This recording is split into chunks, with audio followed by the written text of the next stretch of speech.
All right, well, welcome everybody to day 3 of the Washington Wildlife and Recreation Grant Program Trails category technical review meeting. We've got 6 exciting projects that we will be reviewing today to kind of close up this session that we've been in for the past 3 days. We're going to start out with a Peninsula Metropolitan Park District's project for the Cushman Trail 14th Avenue to 24th Street Northwest at the Community Recreation Center.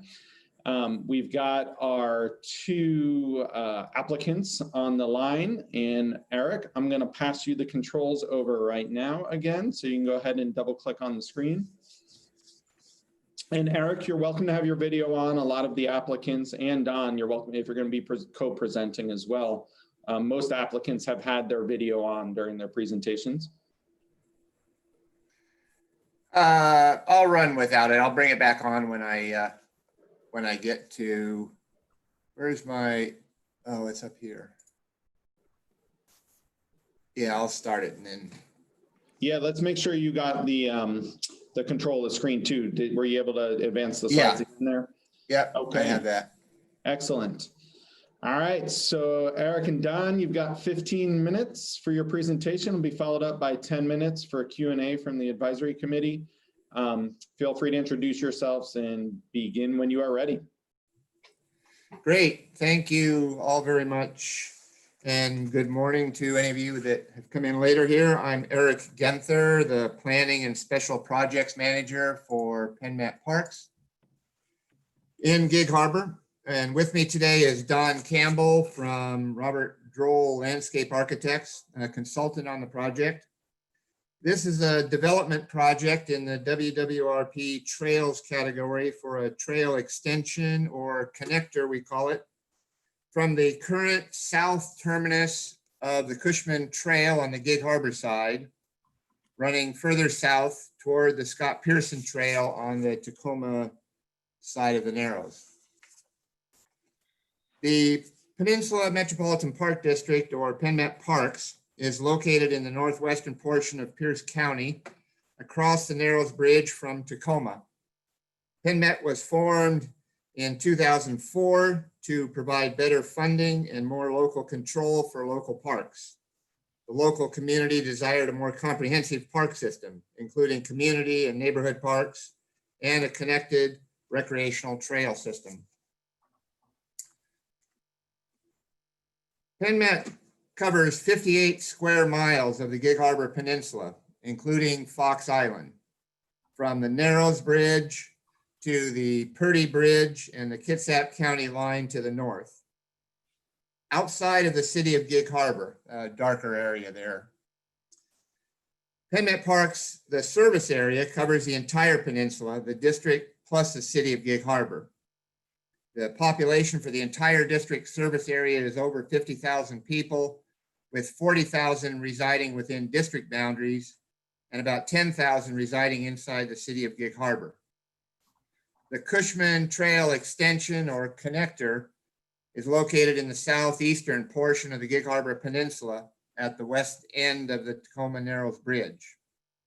In the picture to the right, you can see the Community Recreation Center property outlined, and the trail extension route is shown in red. We refer to the Community Recreation Center as the CRC. A couple more bits of terminology we use related to the project. The Gig Harbor side is referred to as the west side or the west end of the bridge, and Tacoma is the east side or the east end of the bridge. And for anyone not already familiar with the geography, this area of Puget Sound is called the Tacoma Narrows, or simply the Narrows. Here you see views of the existing trails that we need to extend or replace or connect to. The existing Cushman Trail is above. It has a length of about 6.2 miles, and the width is about 16 feet. Below is the narrow roadside section along the CRC stretch, about a half mile in length, about 4 feet of width, and you see the asphalt transition line Is my cursor going? Yeah, looks like it. Transition line there. These views are typical sections of the trail route.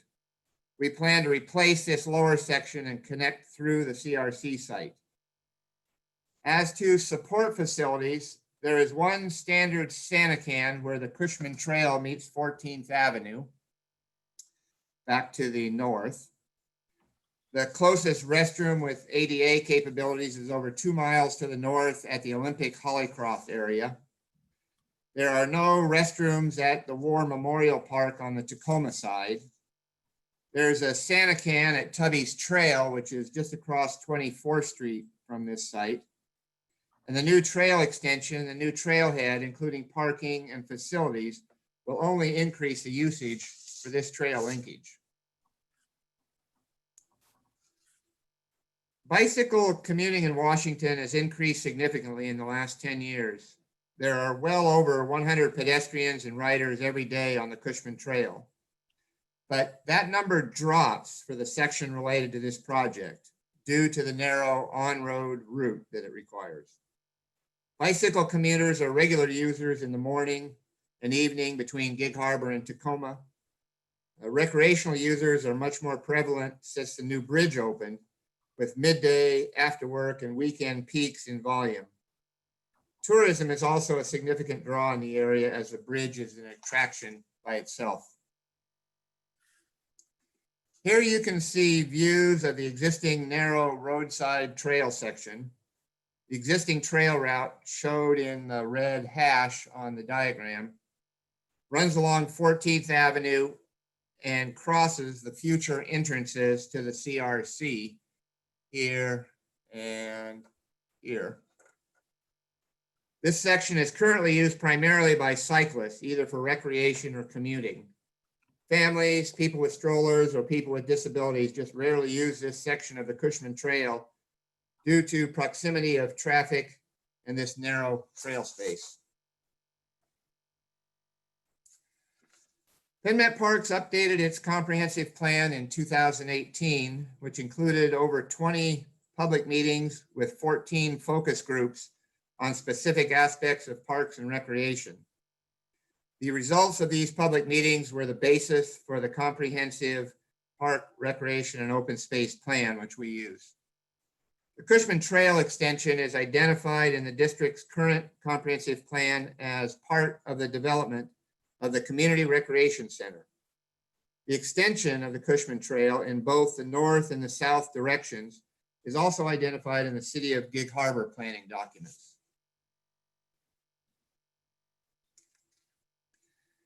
Pierce County's Gig Harbor Community Plan identifies the Cushman Trail for development and states that the trails that connect to the Cushman Trail line, transmission line trail are a priority.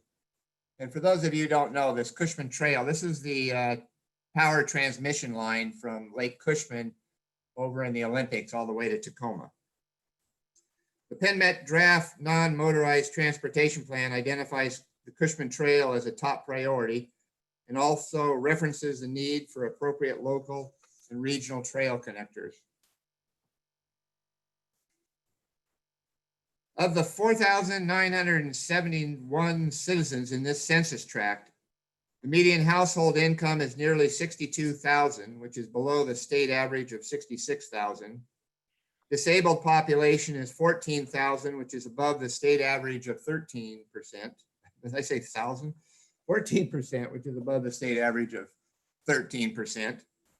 And the mortality rate is 747 per 100,000 people, which is above the state average of 682.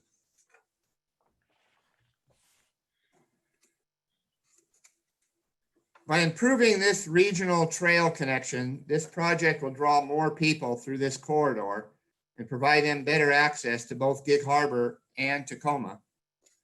The links to peninsula bike routes include the Cushman Trail running here, Olympic Drive in this area, Watchet and Pioneer in this area, and there's recreation and commercial at all of those sites.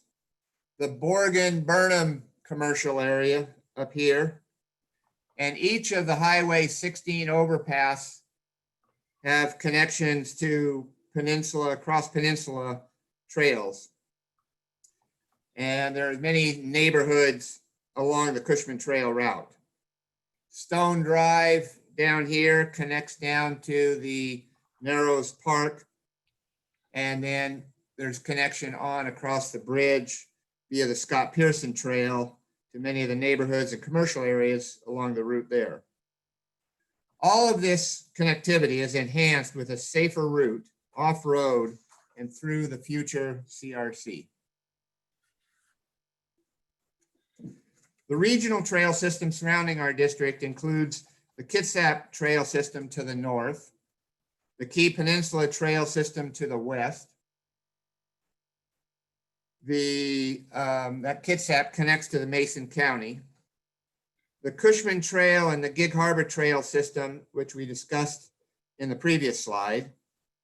There's the Scott Pearson Trail across the bridge to Tacoma and through there.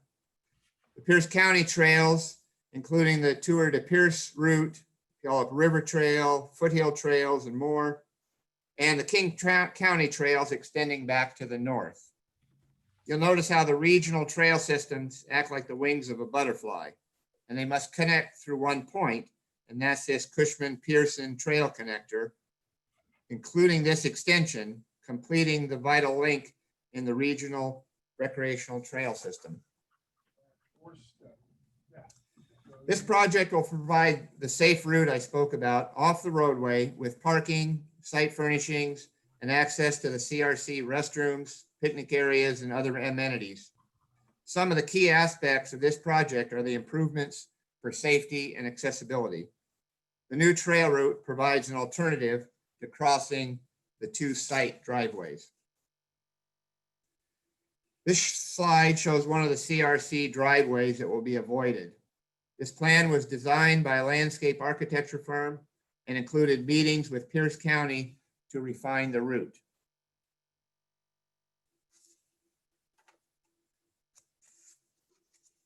The new trail route in this project will use the western edge of the Performance Golf driving range. It's now closed. This is already disturbed land. Low impact design techniques will be employed throughout the project. This safer route will promote a wider variety of trail reusers and will enhance the commuting and general transportation aspects of the Cushman Trail, providing access to shopping and services. The new trail extension connector in this project greatly enhances access to the views of the Tacoma Narrows, as you see depicted here, just 1/10 of a mile to the west. Just a little over a mile toward the southwest is Narrows Park, with water access and spectacular views of the Tacoma Narrows. At the southern end of this new trail extension, the view to the south includes the forest at Tubby's Trail, and beyond the forest, and sometimes visible with peekaboo views in the winter, are Mount Rainier and the Tacoma Narrows bridges. Those views are enhanced year-round by continuing west just a few hundred feet. The new trail connection will include the establishment of interpretive education elements. The enhanced maintenance activities associated with the improved site will lead to more removal of human debris. Invasive species will be removed and native plantings will replace them. The new off-road route will provide more interactions with wildlife, including viewing of the Highway 16 retention ponds.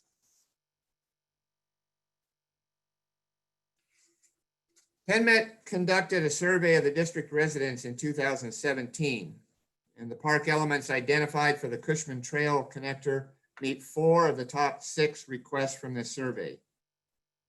We've been in contact with several other government agencies regarding this project, including the City of Gig Harbor, Metro Parks Tacoma, the City of Tacoma, Department of Transportation, Pierce County, and they are all very supportive. Our legislators and former legislators also support this project. Cycling and trails groups are submitting letters of support, including the Tacoma Washington Bicycle Club and Forever Green Trails.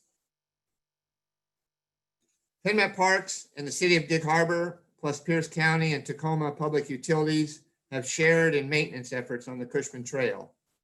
There's a fundraising campaign underway for the CRC and the Cushman Trail extension. We'll have an updated report when we get to the final presentation. Further cost efficiencies come from groups such as EnviroCorps, which works with PennMet through agreements to provide over 1,800 hours of park maintenance annually for the district properties, including the Cushman Trail. And finally, Parks Appreciation Day and various Trail Day efforts contribute well over 100 hours of maintenance to the Cushman Trail itself every year. In summary, this trail extension is a vital safety enhancement for the Cushman Trail, as well as providing all of the other elements we've discussed today. This project is a key component to safety, connecting the trail systems and communities from opposite sides of the Puget Sound. Thank you, and I'll take any questions.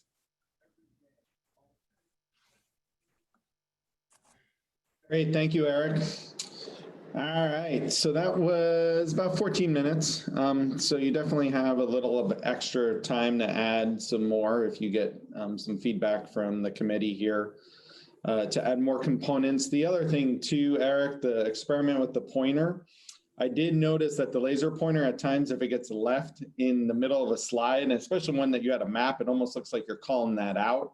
And you may always be calling that out. So I started moving it down to the corner because I can still move it, but we'll experiment a little bit more with that to see what's best, just because you don't want it highlighting something that you don't actually intend to highlight. Right. All right, passing it on, let's go to Melinda Posner with Washington State Parks.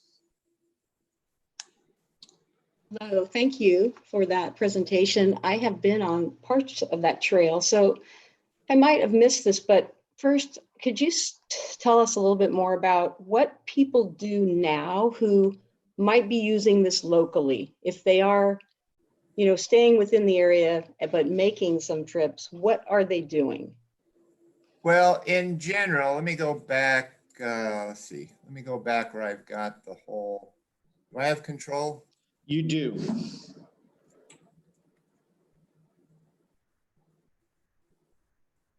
Yeah, you might want to definitely number your slides too, so that if you get a question during the presentation, we can go back to that slide. Yeah, they're all numbered up there at the top. Okay, so in this area here, this is all the divided, let me go one more. I had the sections. Anyway, they pretty much stop at the, I don't have them combined. Do I have them combined? They stop at the 14th Avenue. There we go. They stop. This is the end of the trail as it works from up Gig Harbor North down here, and it stops at 14th Avenue. And then it comes out on the highway, out on the road on 14th here. And typically the only thing you see here are bicycles. Either recreational commuters. And then over on the other side, going the other direction, up at the top of 24th, there's a ramp where, let's see if I got him here easily. No, I don't. Anyway, up at the top, well, you can see the trail as it goes down on the bridge. It's wide like that, and they just stop and use one half or the other. It's pretty much a gap other than for bicycle commuters. Okay, so bicycles do use it, but right, others do not. Yeah.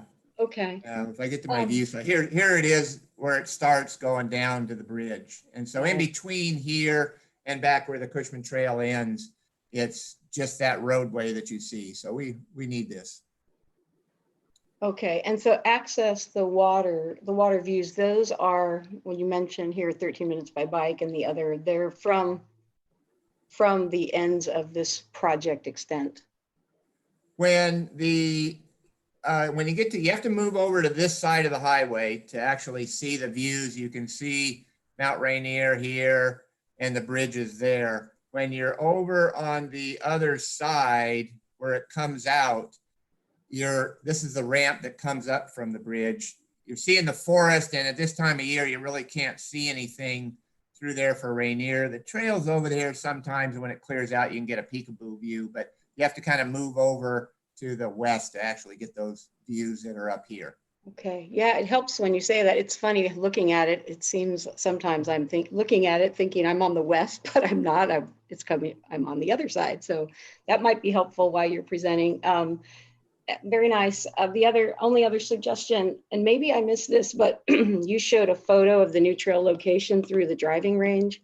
But I saw that later maybe under sustainability, but I thought maybe having that sooner might be helpful.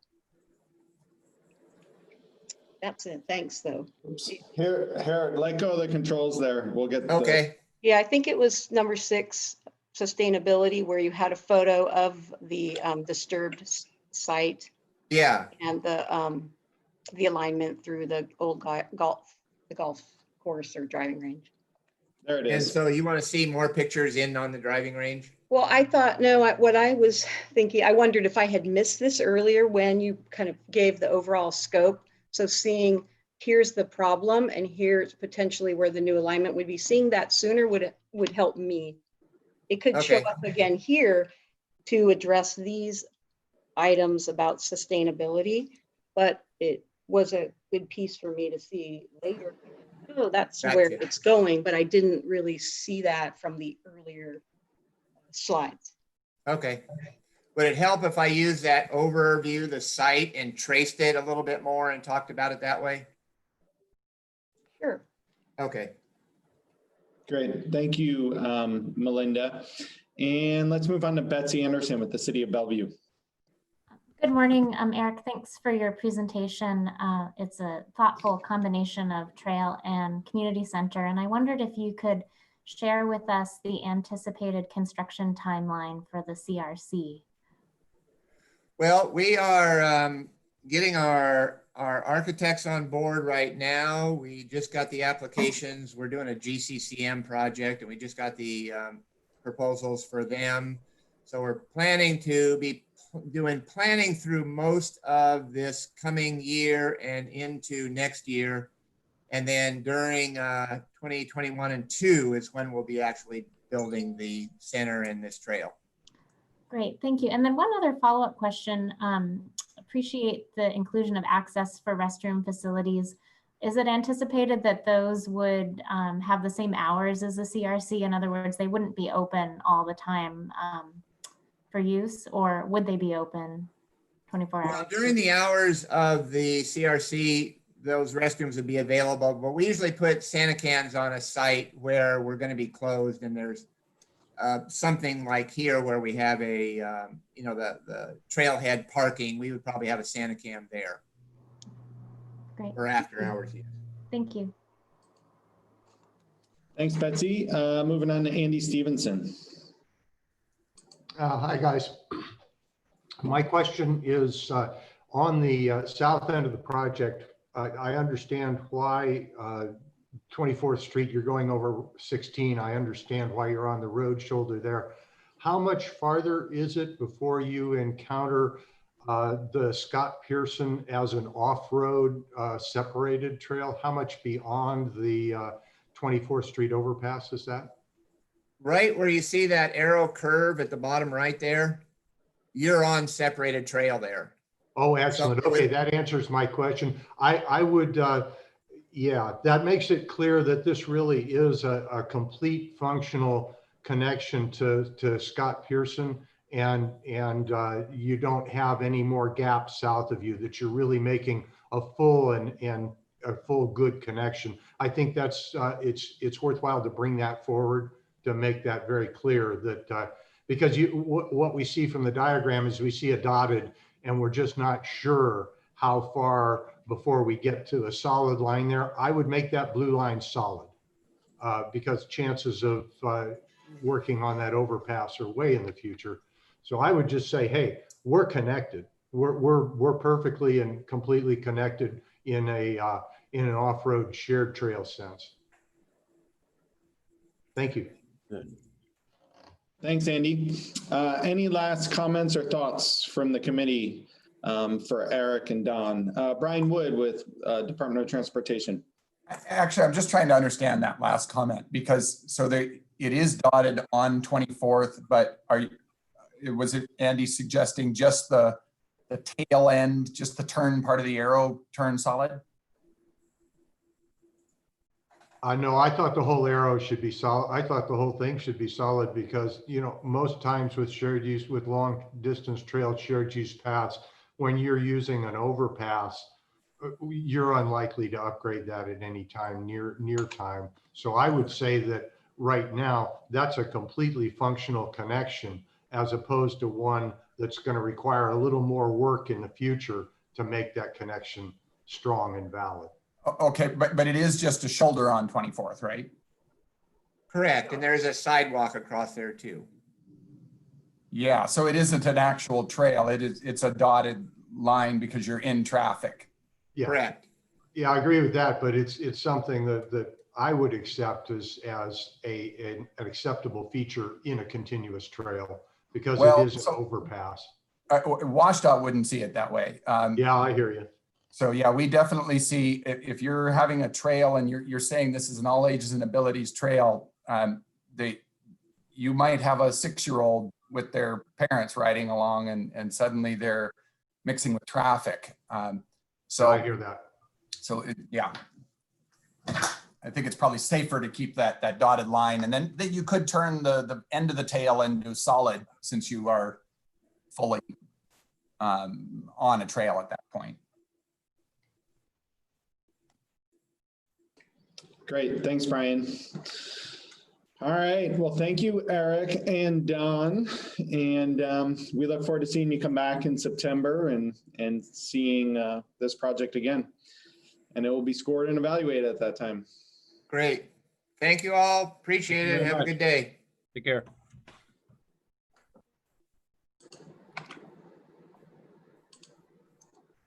Let's see, Eric, I'm gonna take the controls away from you here too. Okay. All right. And let's see, we've got Hans Shepard. Are you there, Hans?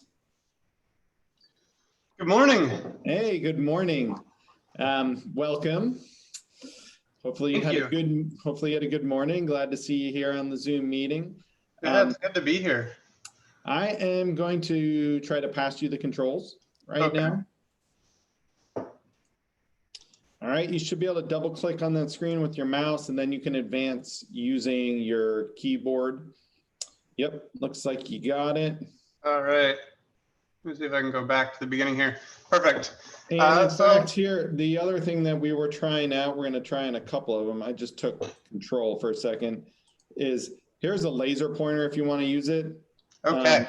And you can keep it down the bottom of the screen too, so it doesn't get distracting for folks. But some of our advisory committee members were having a hard time tracking the little white cursor yesterday when people are using it. So maybe the laser pointer will or will not work better, but we're trying to figure out some stuff to get folks prepared for the final evaluation. So, all right, so Hans, you've got 15 minutes for your presentation, 10 minutes for questions and feedback from the committee.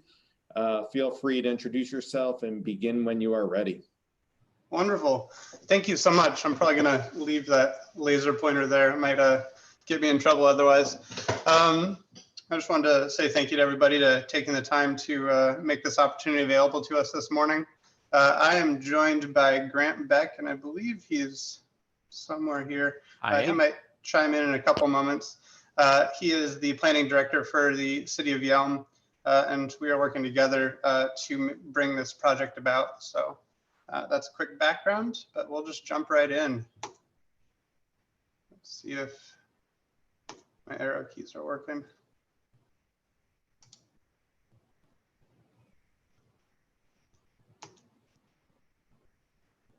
There we go. So we are working on the Yelm Prairie Line Regional Trail, which is an extension of a trail that already exists within Thurston County. And the section that we are specifically working on is actually one that would link Thurston County trail systems to Pierce County trail systems. With actually larger aspirations of potentially connecting to the Palouse to Cascades Trail and beyond. Currently, we have completed phase 1 of the Elm Prairie Line Trail, which essentially extends the trail from its current location at the essentially downtown city of Yelm to a point that you can kind of see here with the green arrow. This corridor was purchased in 2000 from BNSF by the city of Yelm to preserve it as a future right-of-way. And then in 2009, they constructed that segment that brought it out towards the Nisqually River. There's another process that's happening in tandem to this one. That's the River to Roy section. It's actually being worked on from the Pierce County side. And the City of Roy, Puget Sound Regional Council, Forever Green Trails, and National Park Service are actually working in tandem on that one, and actually have already provided planning level funding for that segment to get that one up and running. The segment that we are mostly going to be focusing on here today is this dashed corridor in the middle, and that's what we're calling phase 2 of the Elm Prairie Line Regional Trail. And we're actually targeting a September of 2022 opening for that one if everything goes well. And that will essentially carry the trail from its current terminus across the Nisqually River and connect it with Pierce County. And these are actually just 2 quotes. We have a lot of different supporters, but with larger aspirations of kind of bringing this trail into a regional capacity and actually extending it across the state. Let's see if this transition works. Project design and costs. So phase 1, as previously referenced, was completed in 2009. And it was completed in about $400,000 per square mile approximately. The second phase that we're looking at here is what we're calling the canal to county line segment. And that's going to be across existing railroad bed. We estimated the cost of that one using the 2009 trail segment, and then we included inflation, and then 20% for environmental and architecture and engineering costs that may be associated with that. Grant, I don't know if you want to provide a few more points if you're there on kind of phase 1 funding and how that came about and lessons learned. It was actually a very straightforward project. It was funded through Thurston Regional Planning Council with I believe it was about a 25% match from the city. It included a trailhead and a parking area as well down by Yelm Creek. Very, very smooth project, and it's been very well used. So using the same design standards that were used to complete that segment, this county to canal to county line segment would be continued using those same design standards, and those are consistent with Thurston County as well. And essentially that would be just taking off the first couple layers of the existing railroad bed down to a surface where a trail could then be built on top of that. So there's actually very minor groundwork that's going to be necessary, and as far as disturbances go with that section. And then the other section of this, let's see if the transition works here. There we go. Is the Nisqually River Trestle. So this was it's an existing trestle that was inspected last in 2001 following the Nisqually earthquake, and it was designated as structurally sound at that time. That being said, we do want a follow-up inspection for that. So that one's actually scheduled for mid-July at this moment in time. And pending that inspection, we're going to have, we'll be able to update our estimate of funding for that. Right now, we are using a figure based on other regional projects of a similar extent and scale to get at that number, but that's where we're at as far as that timeline. Project support and funding. So the Yelm, as I noted a little bit earlier, purchased this corridor from BNSF in 2000 with the intent of preserving the right-of-way and either using it as a rail corridor or a combination of rail and trail. Since then, it's shifted away from the rail need in the region, and really the trail is the major emphasis of this at this point. It was actually started, City of Yelm started looking at this section of the corridor in 2018 as part of that grant cycle. When it initially applied during that portion of the cycle, it was believed that there was going to have to be a 50% match. This time around, we've dug a little bit more and figured out that we can actually qualify for a 20% match, which is going to significantly help the city as far as funding goes and actually put this project within reach.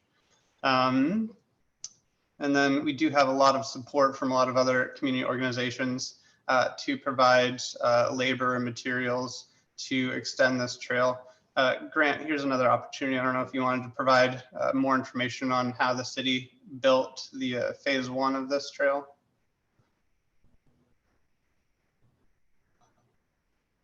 Grant, are you there? I'm not sure I understand your question, Hans.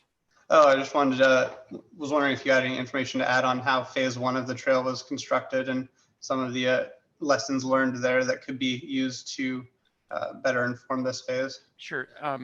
The phase 1 was because it was a smaller project and one within our existing jurisdiction. It was a little more straightforward and as far as getting a coalition, but we've had support for this project regionally from the day that we purchased the railroad right away. The intention was always to include at the time, a shared use pedestrian trail with the rail line. Our vision has changed over time to make it a single use, the pedestrian multimodal trail project without the trains. We've been working with WashDOT to make sure that we're consistent with the new highway and will be grade separated from the new highway, the Elm Loop. And again, I've been part of that planning process for years and years as part of the regional transportation program to extend this trail. And we're excited to be able to get out to the river. Wonderful. So this trail actually runs out across the Nisqually River, and it provides, or would actually provide access to over 200 acres of Nisqually Land Trust land that doesn't actually currently have public access.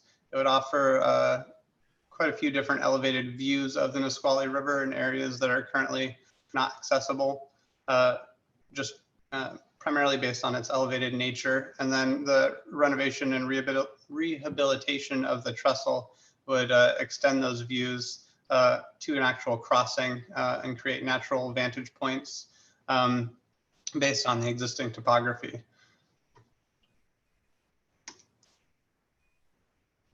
It would be the only non-motorized crossing of the Nisqually River. So currently folks are either relegated to SR 507 or actually I've seen some bicyclists even attempt Interstate 5, but that creates quite a few different use conflicts.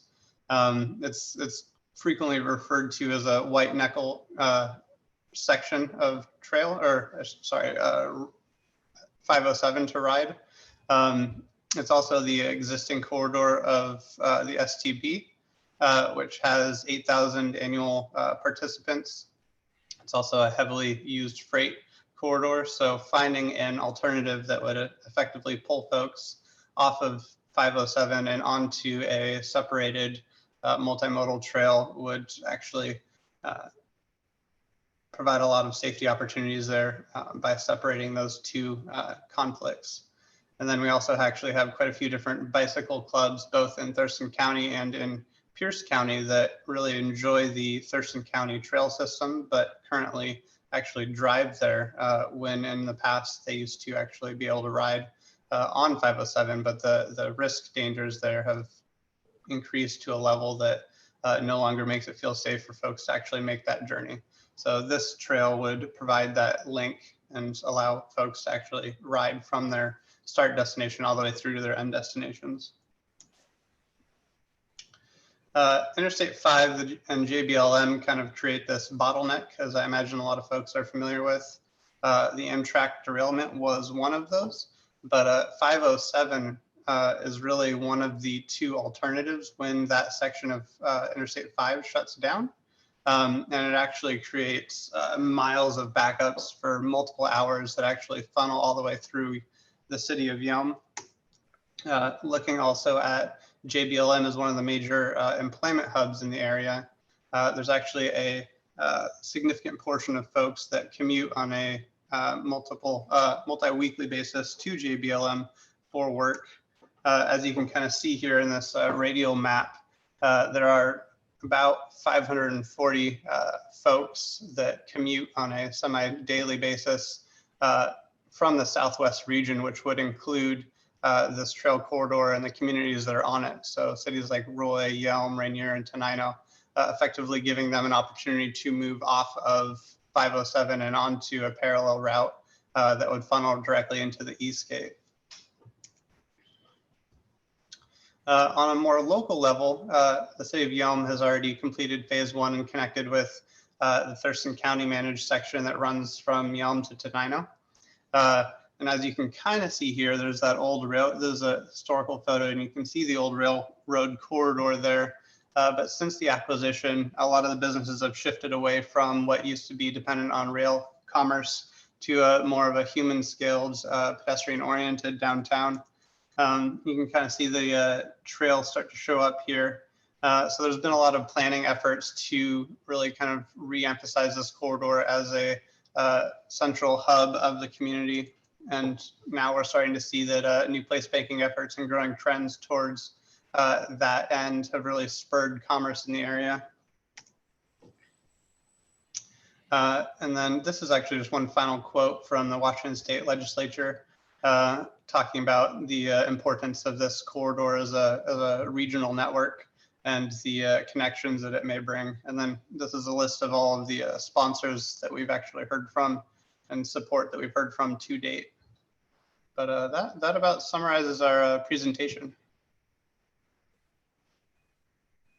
Great, thanks, Hans. And Hans, you'll want to, when you come back in September and do the presentation, you want to align your presentation and the slides in order with the criteria, the evaluation criteria. So like project, criteria 1, need, criteria 2, trail linkages, criteria 3, community linkages, and have individual sections where you're responding just to that criteria. It was Perfect. a little mixed, which is okay on the technical review, but for the evaluation, you want to be really clear the exact evaluation criteria you're responding to at the time, so that evaluators know how to score and they can evaluate you on the merits of that particular criteria. And you're welcome after this presentation, Hans, to stick in the meeting for a couple other trail presentations. You can kind of see the flow of how they go through. If the next, obviously it means if the next presenters are following that format as well. All right, I will open it up for questions. It looks like, hey, Mike, you've got a question. Yeah, just a real quick one. I wanted to second that idea about the regional trail connection. And I would, and perhaps I missed this, but did you show where this or how this, the Prairie Trail would connect with the existing Yelm to Tenino Trail? Yeah, so the green line here is the existing terminus of the Yelm to Tenino Trail. And that feeds into 45 plus miles of Thurston County trails that are currently in existence today. So the green line is, and I don't know if I have the, looks like somebody else might have the laser. No, you've got it. You just got to click, double click on it. Oh, okay. But right here where this laser is the existing terminus of that trail system. Okay, so that could be a little clearer when you redo your presentation, and then it would be nice to show a regional map for some of the folks that don't know how that connects to Olympia and the trails up there. That's a good point. Thank you. Yeah, I agree on that statement too. I was trying to, even though I live in Olympia, I was trying to orient and understand what part of Yelm and where this all was. So it'd be good to kind of give that outside view and then kind of bring it down closer. All right, let's go on to Betsy Anderson with the City of Bellevue.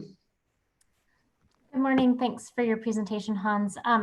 I might have missed this, but in your project design section where you discuss the construction costs for phase 2 and the process of removing the upper layers of the existing rail, did you discuss the surface, whether or not any new surface material would be applied? We did not. So it is going to be, there is going to be some resurfacing that will take place. But the railroad bed is going to be used as the corridor that it's going to be built on top of. So a lot of the groundwork that's associated with that won't be necessary. Yeah, I got that point. I think it might be helpful just to speak to what that finished surface material will be like and what types of use it will accommodate. And, you know, on the same line, also to discuss what the existing surface material is like in the phase 1 section, just so that we can understand how they all connect and what the design uses are. Gotcha. We can definitely include that. Super, thanks. Yeah, and maybe also give, if some of that ballast is going to be the tread surface, evaluators are going to know what that ballast looks like and what it can accommodate right now. But it sounds like you are planning on putting on some finer materials on top. So that's really important to share. Let's move on to Angie with the City of Edmonds. Yeah, I kind of duplicate Betsy's comments as well. You know, show us maybe some graphics of your finished trail section, what that's going to look like. Just help us visualize this. I think this project has a great deal of potential. I think you just need to tell the story a little bit better, and I think you'll get there. But one of my questions is about equestrian. You break out and talk about equestrian in your materials, in your application. But the design, I believe, doesn't have a separated path for equestrian. Is it asphalt? Is this crushed rock? And then are you separating equestrian from the path or not? And then also address how you get horses across that bridge, that trestle. So you don't have to answer that question now, but I would encourage you to provide more of information in September related to equestrian. Thank you. We can definitely do that. Moving on to Brian Wood with Department of Transportation. Hi, I'd like to echo first some of the things that have been said about just the orientation. Again, I have lived down there until COVID here. I was a little distracted by the dashed white line along the river. I'm trying to follow, is there a winding trail here? And so just being careful that maybe test it out on people who don't know anything about trails or where these are going, and see if they feel oriented well to it, to north, south, and all the rest of it. Also maybe that broader view, because you mentioned the Palouse to Cascades, and I'm familiar with that, but others might be distracted. Because north is like, yeah, where is it? How would it tie into the Palouse to Cascades? And it shouldn't be a major point, because we're focused on this grant application. And I guess I'm wondering about two things. One, road crossings, how, what kind of treatments you're looking at it for any sort of road crossings, especially if there's major ones. And you talk about that trestle. I'm guessing that's a separate project, but it became a little unclear to me at the time when you discussed it. So if it is a separate project, then make that very clear. And because it's also a key piece of this. If that project doesn't go forward, this one is just for the river views. So knowing where that one is, I think, is sort of important. Thank you. Thank you. It is part of the same project, actually. So it's two different segments of it, but it is included as one effort. So you would be decking the bridge and getting across this thing in this project? Correct. Oh, that's fantastic. So I wasn't super clear on that at the time, and that might have just been me, but. And you'll definitely want to have more detail about that design and construction of that decking as well in the presentation on your design slides. Let's see, we've got a question from Lori Bigu, Department of Fish and Wildlife. Yes, this is a great project. I use Western Chehalis quite a bit, so I'm looking forward to having this linkage. It's pretty exciting, but there's a couple things. For the enhancement of wildlife, I think there's a great opportunity to put out some interpretive signs with the Nisqually Land Trust. I think that's a really great opportunity to show the public, to showcase their lands, and having some interpretive information there about the species that occur.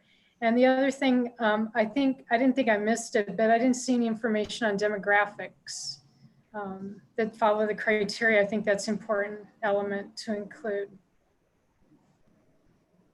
Thank you. Thanks, Lori. All right, we're just about out of time here, Hans. So you got some really good feedback from the committee there. And like I had mentioned, you're welcome to just stay on mute and video off and hang on for a few more to just kind of see how the flow of some of the other projects are. Yeah, but we look forward to seeing this project back in September. Great. Thank you so much for all the feedback. That's helpful.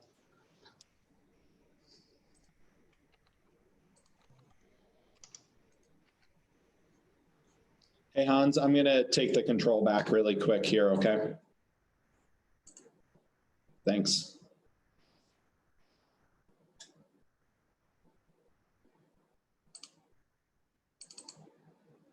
Let's see, do we have our Jefferson County folks here? Yes. Excellent. All right, welcome, gentlemen. Howdy. Hi, Kyle. Nice to see you both. Likewise. It's been a very long time. It has indeed. Since last time we did one of these.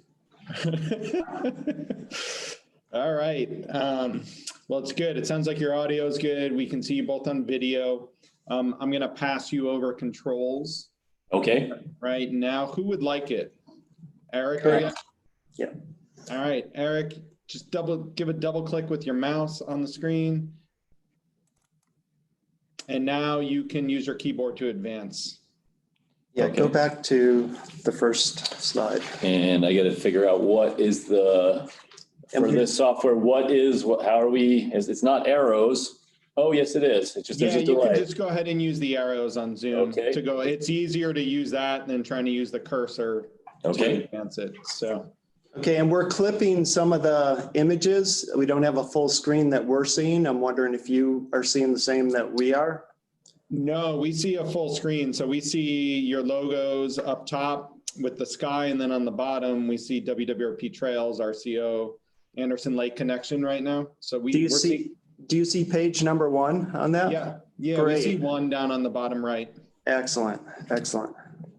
All right, gentlemen, you've got 15 minutes for your presentation, another 10 minutes for Q&A and feedback from the committee.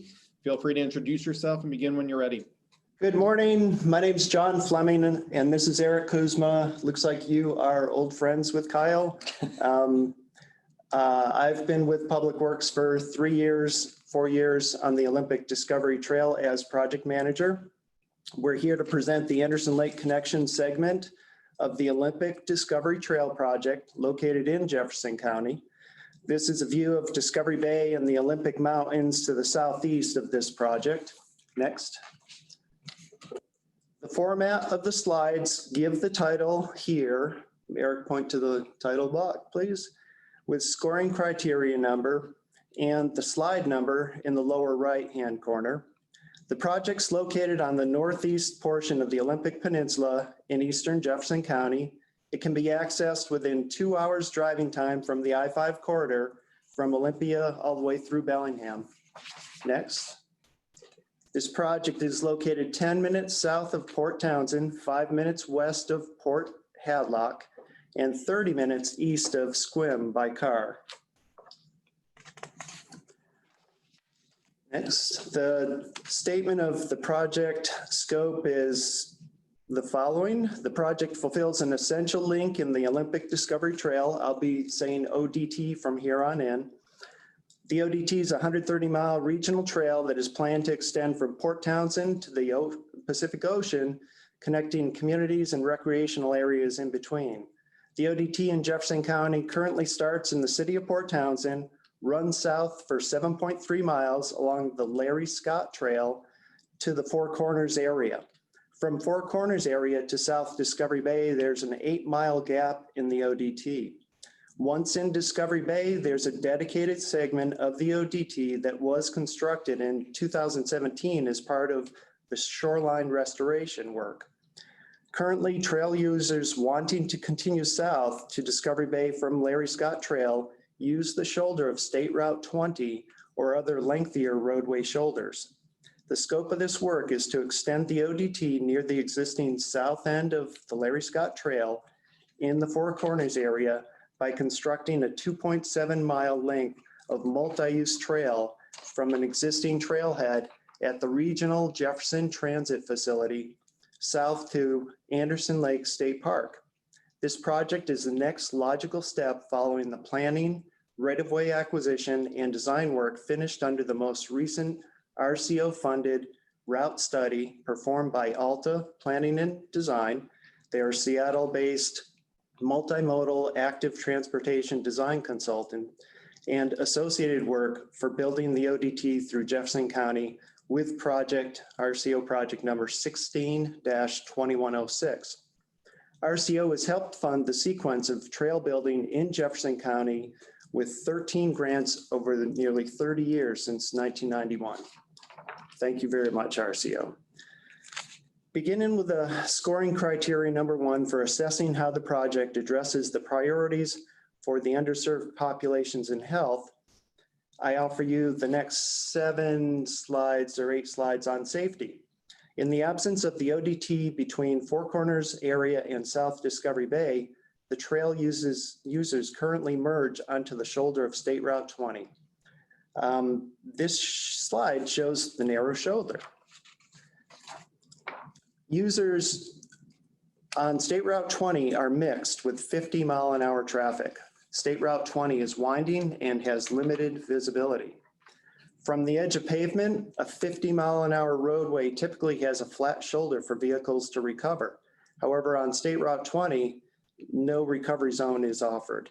There are roadside ditches up to 4.5 feet deep immediately off the edge of the pavement. State Route 20 has a high traffic count with nearly 6,000 average daily traffic. Note the narrow width of 4 inches between the fog line and the edge of pavement just behind the cyclist. It's pretty scary. Of the 6,000 vehicles per day, there's a high semi-truck traffic percentage, with many supplying the Port Townsend paper mill with wood chips from the west end of the Olympic Peninsula. Next, there's supposed to be at least 3 feet of separation between a cyclist and a motor vehicle.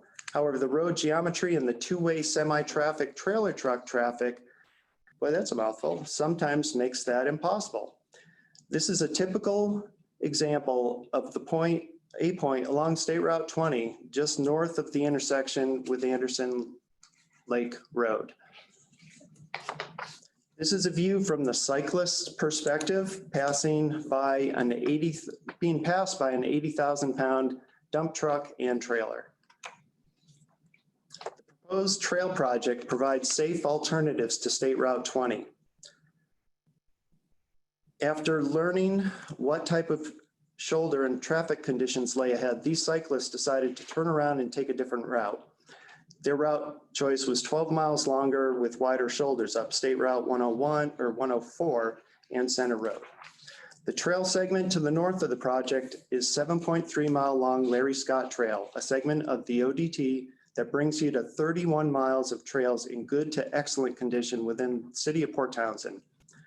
Within the city, there are excellent support facilities, food, washrooms, lodging, camping, arts, entertainment, culture, and the maritime setting.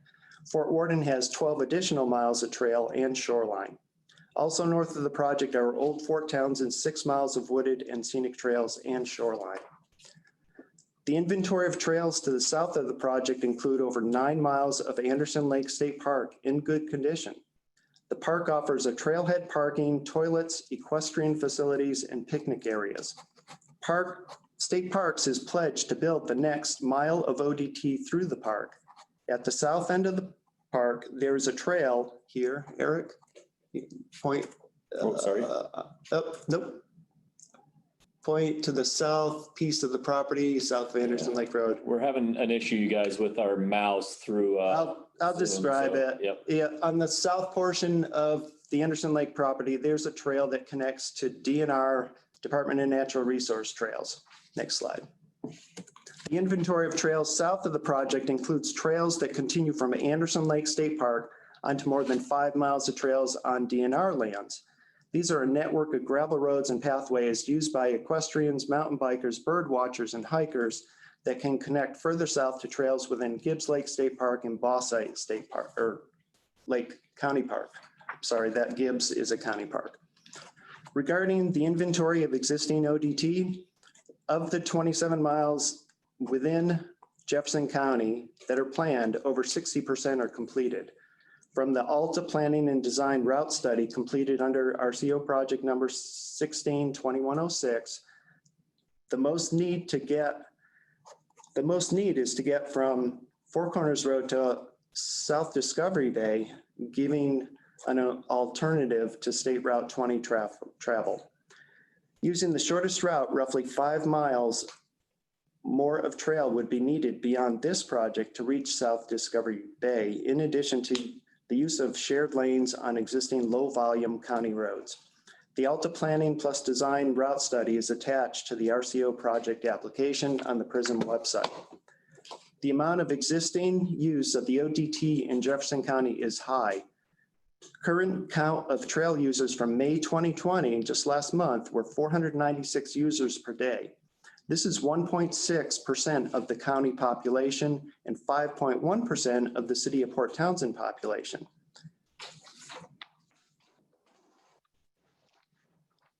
May 2020 counts indicate 135,000 annual users of the ODT in Jefferson County. Potentially thousands more trail users would be provided by special events such as the North Olympic Discovery Marathon, or this photo from the Turkey Trot, another running event. With planned trail connections to Bainbridge Island and Port Angeles, the ferries from Seattle and Victoria, BC will allow even greater number of trail users from those large population centers. This trail project segment reaches closer to the second largest population center in Jefferson County, the urban growth area of Port Hadlock, Irondale, and Chimacum, and its extensive network of planned trails connecting schools, the county library, a salmon-bearing creek, its estuary, parks, and ball fields. This project reaches closer to the RCO-funded ODT in South Discovery Bay, completed in 2017, south of this project. This photo of the ODT segment gives 3/4 of a mile of access to Discovery Bay waterfront. The project trail segment builds 2.7 miles to Anderson Lake State Park, leaving only 5 miles of trail left to build to get to South Discovery Bay. The project fulfills the vision of Jefferson County Comprehensive Plan and the running 6-year Transportation Improvement Plan. These plans have been listing segments of the ODT as a priority continually. The ODT is identified as a key recreational facility in the Jefferson County non-motorized plan and the Parks, Recreation, and Open Space Plan, and fulfills their vision. The Peninsula Regional Transportation Plan and the Washington State Trails Plan include the ODT also. This project fulfills the recommendations of the Alta Planning and Design Route Study funded by, again, RCO Project 16-2106 through the Recreation Resource Grant Program. This project fulfills the need envisioned by the Pacific Northwest National Scenic Trail System that runs 1,200 miles from Glacier National Park to Cape Alava in the Olympic National Park on the Pacific Coast. This project is also a part of the Great American Rail Trail system that runs 3,700 miles from Washington, D.C. through 12 states to La Push, Washington. The Great American Trail is a coast-to-coast trail system sponsored by the Rails to Trails Conservancy. According to the RCO website, this trail project meets the needs of underserved populations. According to their website, this project is in census tract number 530-319-50500 with 10% people of color, which is below the 31% in Washington state, with 22.33 body mass index for 16 to 19-year-olds, just below the 22.94 for Washington state, and with 505.32 mortality rate, which is below the 682.91 in Washington state. Completing this trail will contribute to the financial well-being of underserved populations here by increasing the number of people coming in from outside of the local area and as encouraged by organizations such as Adventure Bicyclist Association. This project is a linkage between many existing trails within the state parks of Fort Worden, Fort Casey, Old Fort Townsend, and the Miller Peninsula. This project provides linkage to the existing trails of Larry Scott to the north and Anderson Lake State Park to the south. This project provides linkage to existing trailheads at the Regional Transit Facility Park and Ride of Jefferson Transit at Four Corners area and at the City of Port Townsend's transit facility. The linkage that this project provides is identified in the Jefferson County Comprehensive Plan and the Parks, Recreation, and Open Space Plan. This project enhances efforts regionally, the ODT and the county networks, statewide, the Sound to Olympics from Kitsap County through King County to Palouse, and the Palouse to Cascades Trail system. It enhances efforts interstate through the Pacific National Northwest Scenic Trail through Idaho and Montana, and nationally the GART, the Great American Rail Trail, and internationally by the Black Ball Ferry in Port Angeles to Victoria, which reaches people from the Galloping Goose Trail and the Lockside Trail. This project will immediately create a link for the traveling community at Jefferson Transit Multimodal Trailhead and for the surrounding neighborhoods to access the scenic territorial views and open sky by non-motorized means all the way along the 2.7-mile trail to Anderson Lake State Park destination.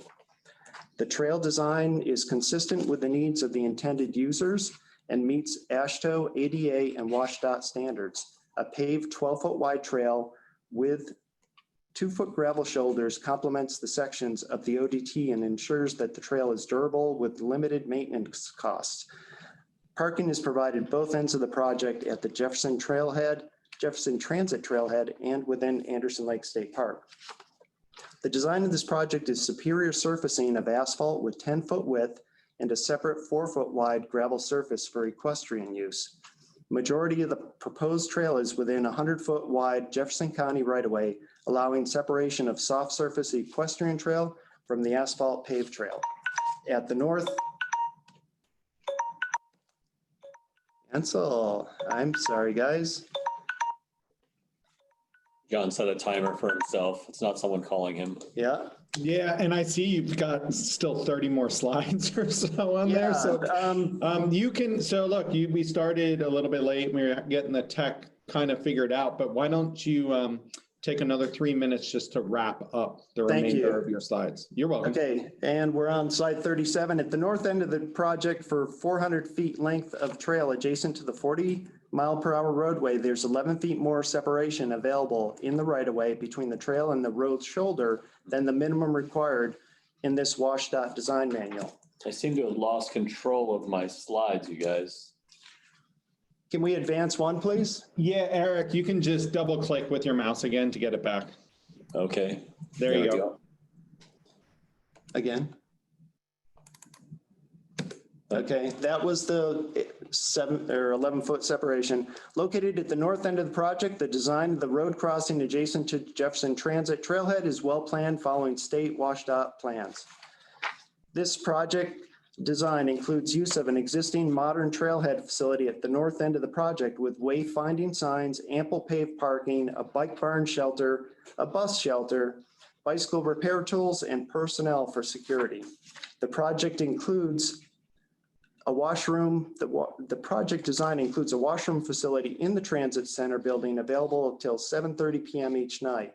The trailhead is well maintained and provides a picnic area.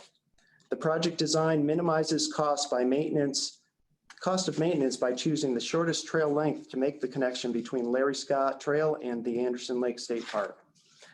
This is the overall view of the design at the upper left. This slide shows the design starting at the north at Jefferson County Regional Transit Park and Ride, then crosses Four Corners Road, running 400 feet to the east along a side path to Four Corners Road. The trail then turns south into right-of-way as shown in yellow, continuing on to the upper right, then east to the boundary of Anderson Lake State Park. The project meets the Americans with Disabilities Act and the Architectural Barriers Act standards and guidance for outdoor recreational facilities to the greatest extent possible. The design for this project runs on flat terrain at the north for 0.6 of a mile within a utility corridor shared with water, power, and communication facilities. Next, the design for this project runs on flat to rolling terrain in the south portion. This is typical for the south portion within the recently harvested timberland. The cost estimate for the trail construction is realistic and is comparable to similar current projects. Sustainability, the project ecological sustainability factors include the choice to use existing utility corridor for this project makes multiple uses of the land, minimizing the change in use from forest production. It also includes the project trail segment using low impact development, best management practices for stormwater mitigation. The project also avoids sea level rise impacts from climate change by staying away from the shoreline.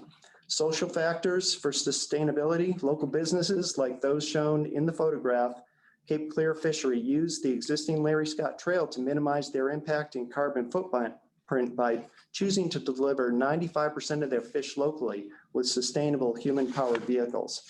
With the trail being in the transit headquarters with a secure bicycle barn, this project will promote use of the multimodal and active transportation options. Hey, gentlemen, we gotta wrap it up here. Just that we can only give so much time over in tech review, but maybe just click through the slides and any key points in less than 30 seconds. You can go ahead and do that. That's a shot of Anderson Lake State Park and the lake there. So that's where the water access and views. And that's where the trail would arrive at the south end. Further. I've lost control again. Double click. There we go. That's what is laying to the south of this project. We hope to connect to with future projects. It's a jaw-dropping view of Discovery Bay. This is the territorial view within the project. Next. That's another view of Anderson Lake State Park. That's the waterfront that this trail connects to in South Discovery Bay. These are support documents and media coverage and public meetings that have been done. We've got continuous support for this project over the last 30 years, ever since the railroad pulled out. Economies, I'll wrap with that. The cost efficiencies on this project include spanning between 2 existing public points of access with excellent parking. And the size of this project is efficient for managing it. And our last slide, these folks love the trail and they use it daily. Great. Okay. So first things first, you're definitely going to have to shrink it down a little bit there. It is so, and so I think you made us all never want to ride bikes on Highway 20 ever to Port Townsend there with the 10 or 15 slides of the safety. But I think you got the point across, maybe with fewer slides there. And obviously you're going to have to, you got to condense some of the information because at the final eval, once we give you the 2 minute, 1 minute left, no time remaining, there is no more. I can give you, a couple of minutes to kind of add on to it. So we'll have to end it right there. So Yep. Do you know what my Practice. elapsed time was? Was it closer to 20 minutes? We can pare this way back, Kyle. There's a lot of extra stuff, and there's John and I already discussed some of the things that don't necessarily need to be in there. So yeah, just get your narrative and then practice it and make it have to finish at under 15 minutes. Yeah, I was trying to get all the points within the scoring category, and it's a lot of information you're asking for. It is a lot of information, and you've got a lot of great story to tell, but you're just going to have to try to condense it the best you can. All right, let's move on to questions. I got Brian Wood from Department of Transportation. Hi, great presentation. I want to hear all of it, but at the same time, we have to hone in on the project, I think, more. The project should stand on its own merits, and I think you were making that case, so maybe bolstering that piece of it. It's critical that beyond it standing on its own merits, when we're making the trail connectivity argument, that next piece is feasible. If you have some way to emphasize the feasibility of phase 2 that takes you from Anderson Lake to Discovery Bay, that's what I was keenly interested in and didn't hear a lot about that. Yeah, I think the only reason why we're not entering into phase 2 now is we're just short another $6 million. So if you guys want to sweeten the pot. Okay. So making that point, if it's just money that's holding you back, that's what we need to know, that it's not just a fanciful connection to make. I think one thing that we could bolster is the RRG money that we got previously that paid for it was a pretty intensive alternatives analysis that landed on the connection all the way from Four Corners Road down to Discovery Bay. That there's still bugs to be worked out, and we all know that right away is not easy, but we do have a feasible route, so we can certainly speak to that a little bit more. Okay, let's move on to Andy Stevenson.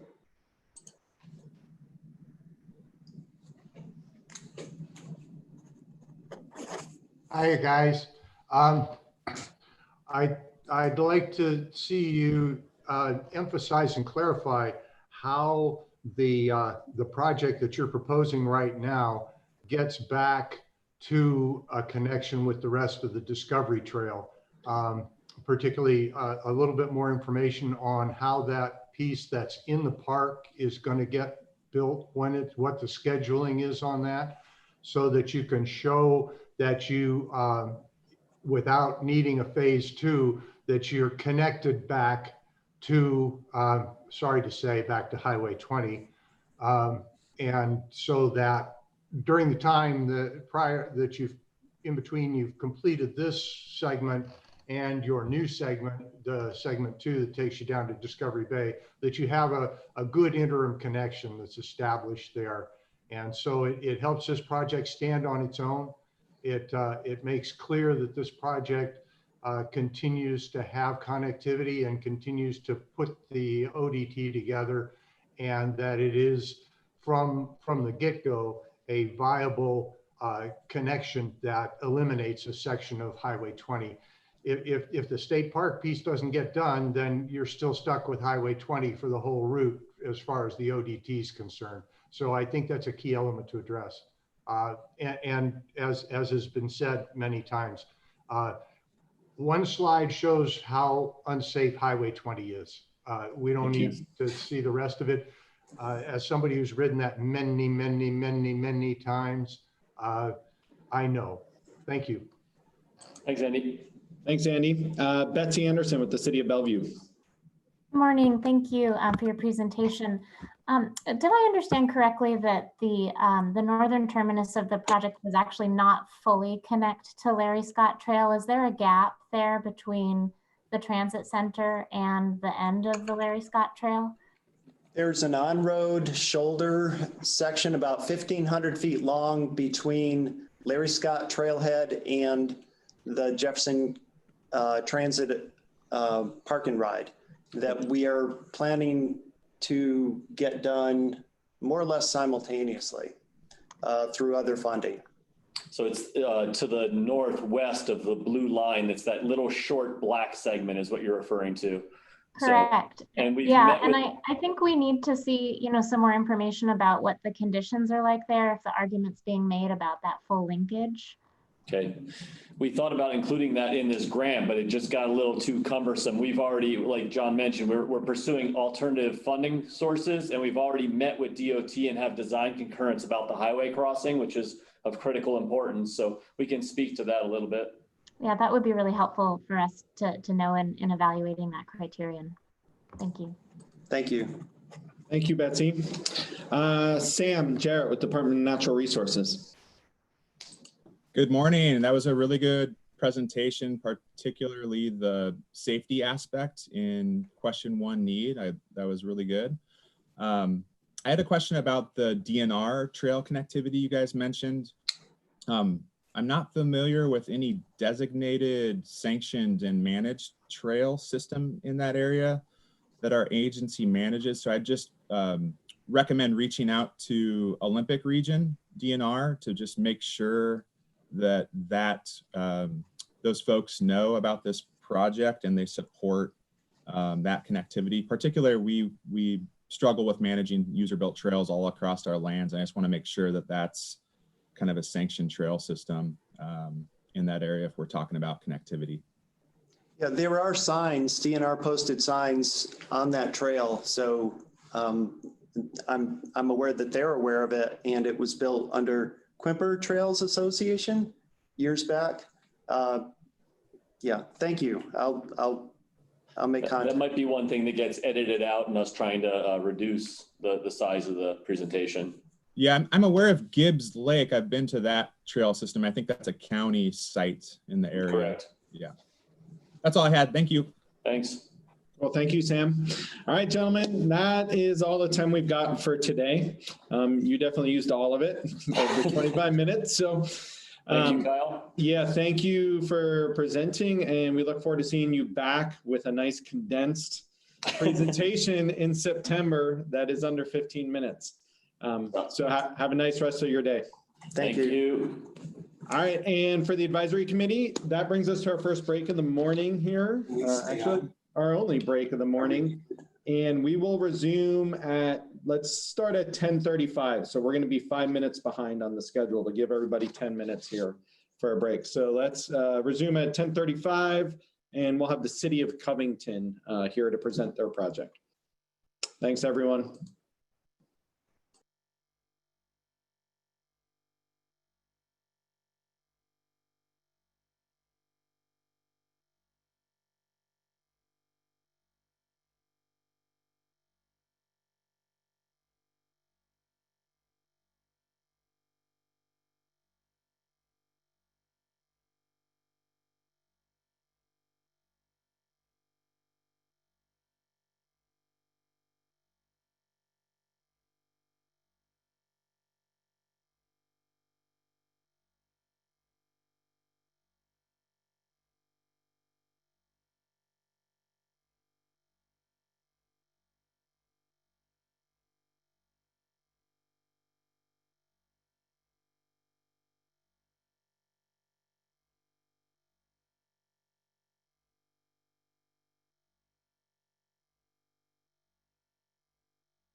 Hey, Matthew, are you there?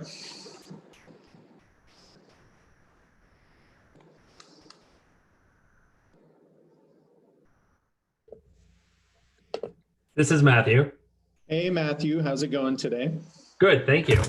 Hey, I'm going to get you while we're just advisory committee members are still on break for another couple minutes. Why don't we get you set up on the PowerPoint and I'll pass the controls over to you as well. Okay. All right, so, and you're welcome to have your video on during the presentation too. Most applicants are keeping it on.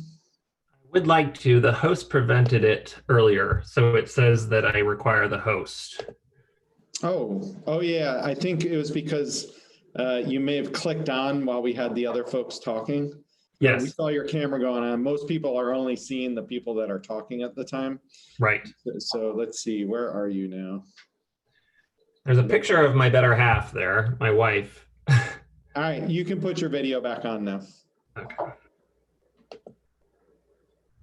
Thank you. That appears to show me. Got it. Yeah, and we see you. And your audio sounds great. Good. And so Matthew, you are going to be controlling the mouse, or is Ethan? I will be. Okay. All right, go ahead and take your mouse and just double click on that main slide. Okay, now you've got control. Now you can advance using your keyboard. Okay. Just your arrows forward and backward. Mm-hmm. Go ahead and just make sure it functions. There you go. Yep, you are good. If you lose control, like the keyboard isn't advancing the slides, just go ahead and double click your mouse again and you'll get control back. Sometimes it goes back and forth from my computer to your computer. So, but you can retain it. Let's see, do you want to use a laser pointer on the screen? I'd like that option. Okay, go down, take your cursor, and you'll go down to the bottom corner there with the control panel and pick the one that looks like a pen. Yeah, I'm gonna try to catch up with you. I'm glad we're practicing because I don't have a control panel at the moment. It might be my view needs to change. No, it's just, it comes up, it's very dim on the bottom left-hand corner. You'll see it, there's a couple arrows here. I'll go down. So it's down here. You see where my mouse is? Presently, I do not, but you know, it might be that my toolbar is blocking it. It could be, but I'm gonna just turn it on for you. Okay, now you see the laser. I do see the laser, yes. Okay, so that's gonna stay on throughout the presentation now. So when you're not using it, you might just wanna move it to the side. So am I able, Kyle, to grab the laser pointer? Oh yeah, go ahead and move your mouse, double click your mouse. And now move it. There you go. Okay, so it'll just say to the side until needed? Yeah, you'll want to move it to the side. Otherwise, you might be on a map and it'll be sitting somewhere and then everyone's going to be like, oh, you're trying to tell us about that location. And it may not be your intention at that point. I follow you. And moving it, I'm not sure if I'm doing it well. It looks like it's sort of tracing my, do you have to point on it and hold down your button? No, it should just move with your mouse. Like if you move it right into the middle of the screen right now, your mouse. There you go. It might just be there's probably a little slight delay for you, but yeah, we see it moving all around the screen right now. Okay. Okay. So it shouldn't be a distraction that it just stays there on the left. I don't think so. We'll find out. The advisory committee will let us know. We're trying to figure out a better way for people to be pointing to things, or it might be best just to make sure where if you really want to point something out on the slide that you use like arrows and other tools within PowerPoint that are actually just part of the graphic. And then you can talk to that instead of having the ability to kind of laser point. And I realize as this week's gone on that people really miss having their laser pointer when they're doing these in person, because you're normally sitting there and you can point to the screen and really show stuff. And I mean, we even pass the laser pointers around to advisory committee members and they ask questions. And so it's definitely a little bit different this year. So we'll try to make it work for evaluations the best we can. It looks like we got someone in the waiting room there, Chris. Okay, so I think we should have all our advisory committee members back, Matthew and Ethan. You've got 15 minutes for your presentation. That'll be followed up by 10 minutes for questions and feedback from the advisory committee. I'll keep a time clock here and let you know what you are at the end. Feel free to introduce yourself and begin your presentation when you are ready. Thank you, Kyle. Well, good afternoon to the committee. I am Matthew Keogh, City of Covington Parks Planning and Development Manager. On the call with us is Ethan Newton, my supervisor and the Parks and Recreation Director at the City of Covington. We're pleased to present this opportunity to activate a new trail network in Southeast King County as pictured on the screen. And more specifically, we're pleased to have RCO join us in a shared vision to bring trails, more of these blue lines, into our centrally located but severely underserved area for trails. This grant is to both acquire and develop strategic trail opportunities, and in the process to activate a local trail network that promises regional connections and implications. Incorporated in 1997 with less than 12,000 people, the City of Covington now represents approximately 20,000 Washington residents. We are truly growing towards greatness.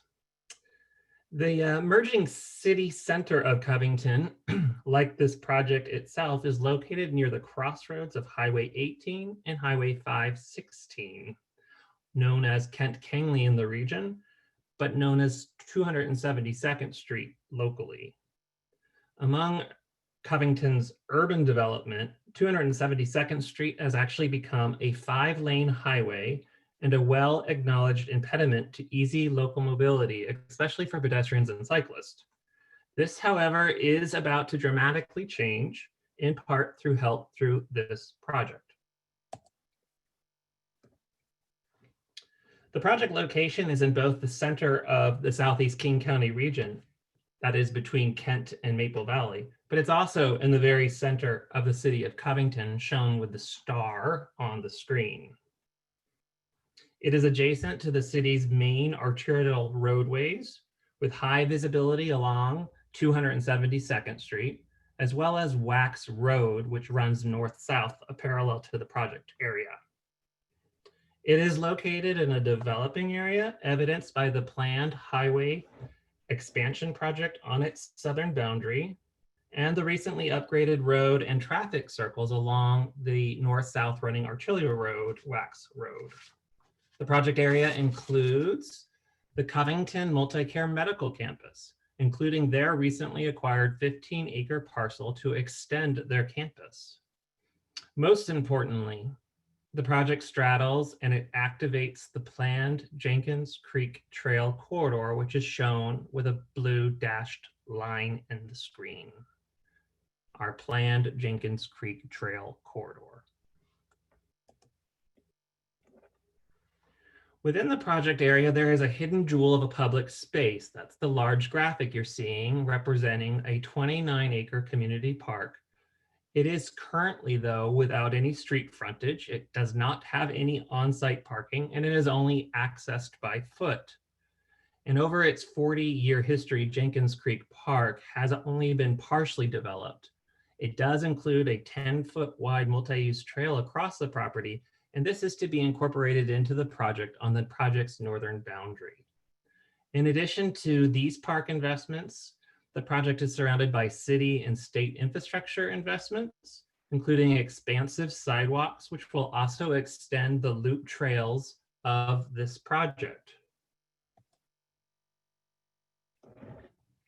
This is the area, just as an introduction, of the trails, the loop trails and network activation that we're speaking of.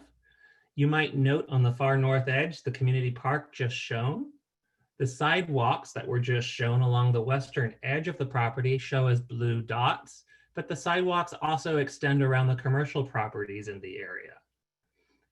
In the bottom left corner, I'll try to use the laser pointer, is a funded and designed highway underpass that is coming by the end of 2023.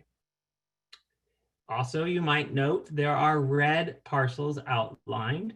These red parcels represent city-owned properties totaling about 10.5 acres. The project includes some acquisitions though. One of the parcels not in red is this large parcel here at 15 acres belonging to the multi-care medical campus. We are looking to acquire easements across their parcel. We are also looking to acquire the remaining portions of a highway frontage parcel in this area. And you might note under a separate project, there is a plan to acquire 1.95 acres here off Wax Road for a designated trailway, but that is not part of this specific project. Speaking of need, parkland and trails acquisition and development along Jenkins Creek is a long-established community priority. It's evidenced in our city plans right through our adopted 6-year Parks Capital Improvement Program. The Jenkins Creek corridor is also the top consideration of the city's Shoreline Master Program for water quality protection, land conservation, environmental education, and public access to water, which is largely absent right now in the city with the exception of several bridge crossings. Covington's adopted vision for local trails is comprehensive. It shows over 40 miles of planned trails within the city. But this is a deliberate response to trails being the greatest need and the greatest desire in our local park planning over the years, as shared by over 40% of the most recent survey respondents, again, as the highest need. The second most desired item was larger parks. That came in at 31%, listing it as the most important. And both of these items, park trails and expanded local parks, are to be addressed by this project's connecting of trails and parkways.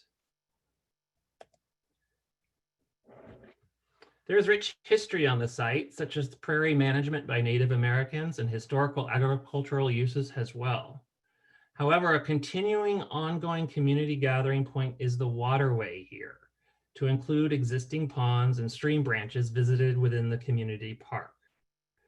There is existing casual trails, as shown in the picture, that cross the undeveloped properties as users already search out the creek. The forest stands, the water access, views, and refuge from urban development.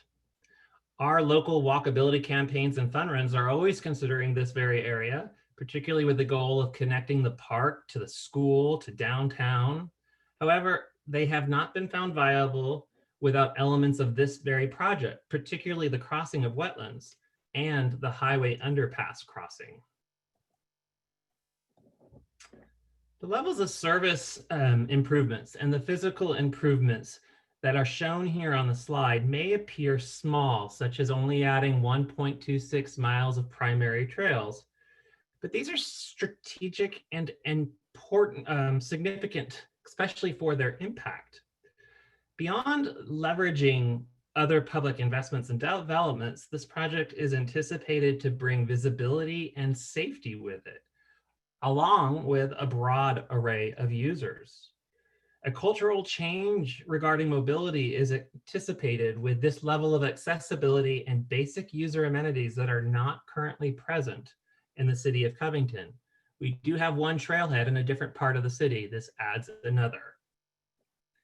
On slide 10, I do need to make an update to this. The census tract that this project is actually located in does have a higher representation of need, of underserved need than the state average in several categories. Yes, persons of color is actually 32% in this area.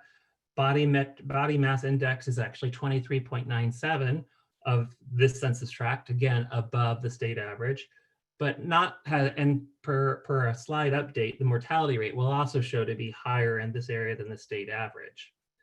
When it comes to the projects meeting the needs of persons with disabilities, it is a little bit lower percentage than the state average of 13 at 11%. And no, we are not below the median income, the average median income of the state at $95,000 per median income. However, please take that into a context of comparison to other King County urban areas, and you'll find that we are below the median. Moving on, I'm going to forward actually to the very next slide, just to keep the order of the criteria. This slide should read criteria number 2, linkages between trails. So please ignore that it says C3. And you can see that we've listed some of the regional trails in the areas, those that exist and those that are planned. We are looking at building our own internal network of trails here on this site to bring users to activate it, and then to begin the corridor planning to link to the other regional trails. Immediately, we have connecting communities of Jenkins Creek Elementary School, and I will be sure to point that out further. Now going back to the previous slide and calling this your C3 criteria, linkages between communities, I'd like to speak to the fact that Jenkins Creek Elementary School, and I'll see if the pointer will let me get to that, is here. We are connecting the elementary school through a series of loop trails that extend all the way out to the school, to the park, and across the project area, but most importantly, to surrounding neighborhoods on all sides of this project area. We're essentially extending the current park, particularly with better access. We're leveraging other projects, including a new park welcome area that was pointed out earlier, and trailhead, and that happens to be in this vicinity.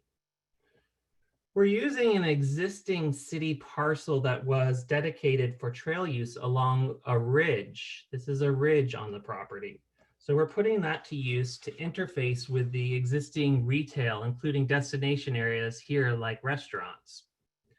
And most importantly, we're leveraging an estimated $6 million pedestrian facility, and that happens to be the highway undercrossing. This will link the north and south sides of diverse commercial destinations, and again, several restaurants. So we're connecting the community in important ways. I think if it wasn't clear before, the multi-care medical campus is located here.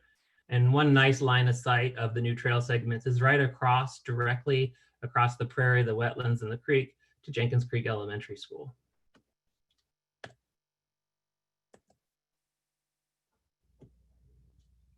This was a long underdeveloped part of Covington with growing encroachments on sensitive lands. The large shopping plaza that you just saw came about 10 years ago. And in this picture, that black line fence actually belongs to a new self-storage complex that opened just this past year. A future connector road is planned across the project area. You can see the current dead end. And this is going to bring further development access and potential pressure. So that represents a need to get ahead of development. And then lastly, an immediate threat, but also opportunity is represented in that very highway underpass. It will function as a pedestrian facility, definitely to cross the highway, but it's yet to be seen whether or not it will provide trail access that actually supports various users, or potentially be a project to nothing. And in that case, being just a crossway without trails in that area, there is a threat of it becoming a potential nuisance or public health concern. Ideally, this project and the underpass are proposed for completion at the same time, at the end of 2023, to fully support recreation users with a new significant opportunity. The project design is for a series of loop trails, each providing a 10-foot minimum width for multi-uses. The 1.39 miles of trail segments in total are aligned with topography and natural features, including a protected tree grove on the multi-care campus that's actually located here. Again, in a line of sight with the elementary school. There is direct creek access on the north-south segments of the trail,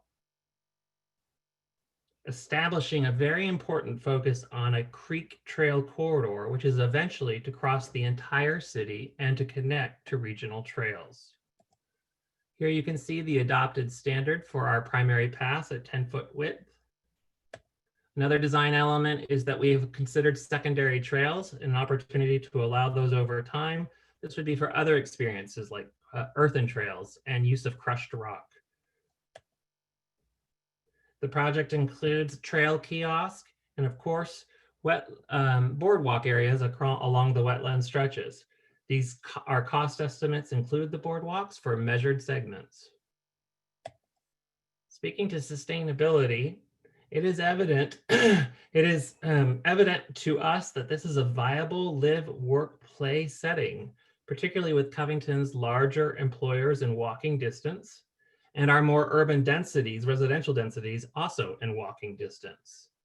Sustainability will be evident in supporting the connections between users, partners, and these different settings in a symbiotic way. Most practically, there'll be less auto use to access the outdoors than we currently use, especially with recreation ability to walk in and out among many different interests and destinations.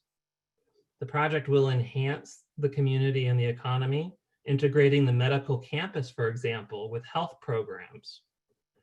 The project will protect ecology, particularly the habitat of salmon that are part of the Green River watershed. Existing parks and our public work maintenance already present are invested here, but they along with our police department, have asked for better access and better visibility. This continuation of sustainability, not site suitability, just want to conclude by speaking to the fact that the project brings a master plan to a vulnerable landscape, and it accommodates various factors for sustainable development. And again, it's bringing owners, including commercial owners, residents, and users together. And without this vision, the area is positioned to be further carved up without community connections and reinforcement of public interest. You can see on the slide, wetland areas and trees to be protected.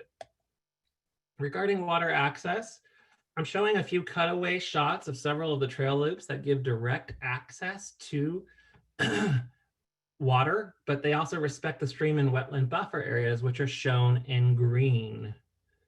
The centralized, you can see it in the picture, portion of the property is riparian area.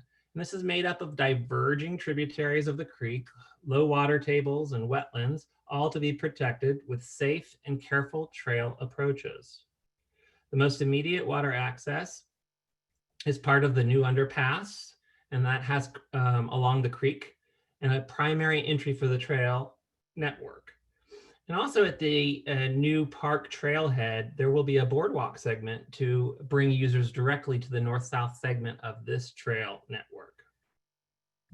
Access and amenities are available currently in the commercial area as well, including things like a shelter, benches, trash receptacles, and parking. We are looking at bringing users there. Scenic views. All trail users will see dramatic landscapes within this project, to include via ADA accessible vista points. It will require users to traverse up to 1.3 miles to experience each of the zones, such as the Forest Grove or the Gary Oak Grove on Multicare and the prairies.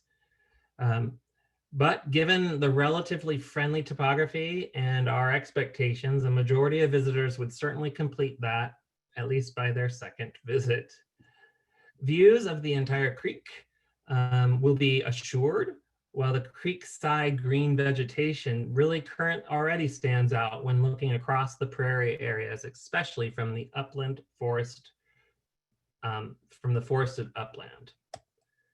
Wrapping up, I get into habitat. The project assures critical area protection that's already in our public plans, but now it directly provides protection, best practice management, and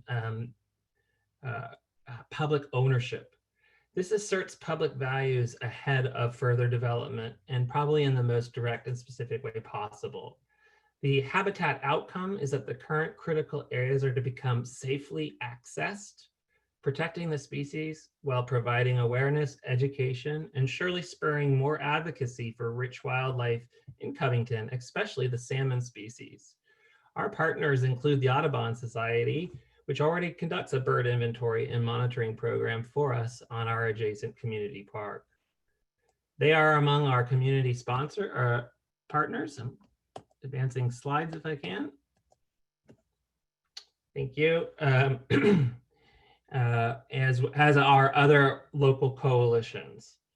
Our project support it's probably best brought up by the fact that we did a master plan for our Jenkins Creek Park in March of 2018. And this was just followed up on citywide needs and planning of 2016. And in the process, we had extensive knowledge and involvement of adjacent owners, the HOAs, agencies, all highlighting that the Jenkins Creek Park was to connect to regional trails and to leverage surrounding opportunities. It completed a SEPA process. And I think with that, I can just speak to the cost efficiencies of our partnerships, the fact that we have volunteers who help maintain the area already and steward our trails. We have existing contracts in place for real estate services and architectural engineering services, very committed to this project going forward. Great, thank you, Matthew. And I was trying to speed you up a little bit there without impacting you too much, but you were at 19. You're gonna have to cut probably 4 to 5 minutes out of the presentation.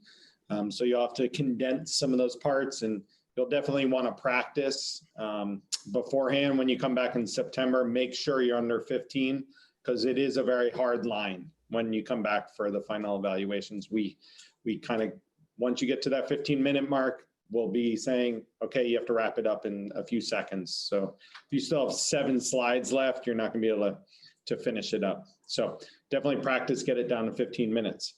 But with that, the time that we have remaining, I wanna pass it to the advisory committee, to the team for feedback and questions on this acquisition and development combination project.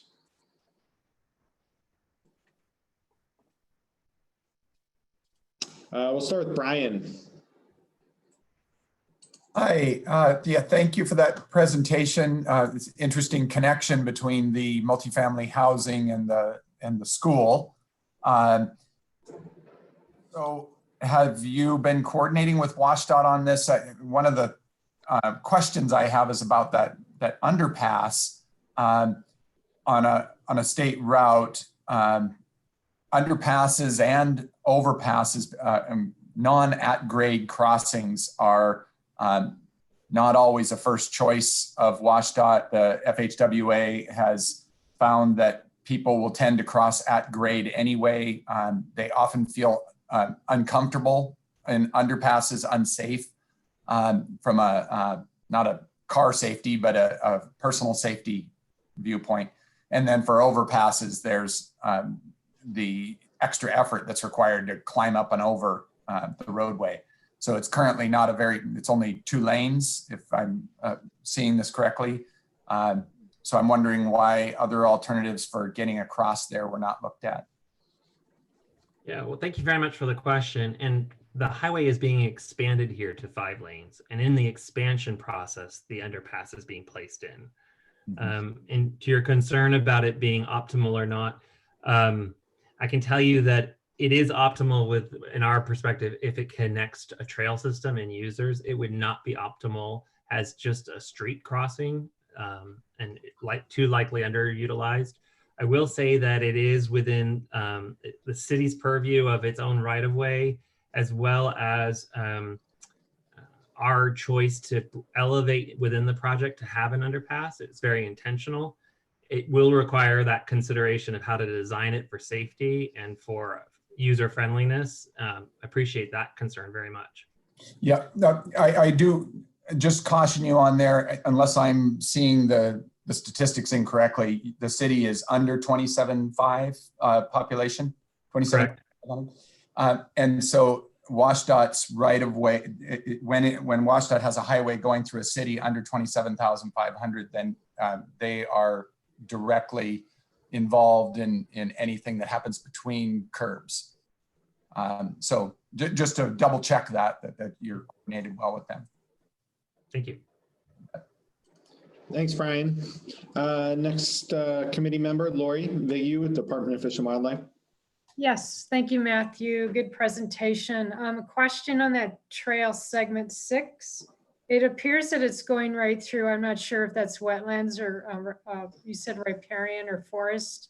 Is that going to be part of the boardwalk? It is. Thank you for asking. The graphics could be enhanced, but It does show boardwalk in the legend on the right, and that is boardwalk as it crosses the green area. Okay, just because it looks like you're breaking up habitats, so you want to emphasize that and show what wildlife enhancements you're doing in that area. Thank you. Thanks, Lori. Oops. Thanks, Lori. Moving on to Angie, City of Edmonds. Good morning, gentlemen. Good project, lots going on. Seems to be a pretty broad scope. I mean, it's a $3.2 million ask, and I appreciate the acquisition in there, but that's only $180,000. So the rest of it is part of the tunnel project, and then seems to be numerous trails. Something to consider, or don't have to answer today, but was there any thought given to, or maybe an approach of phasing where you still do the acquisition and maybe you do one piece of the trail so that you do create the trail system and the access, but it kind of brings the dollar ask down a little bit.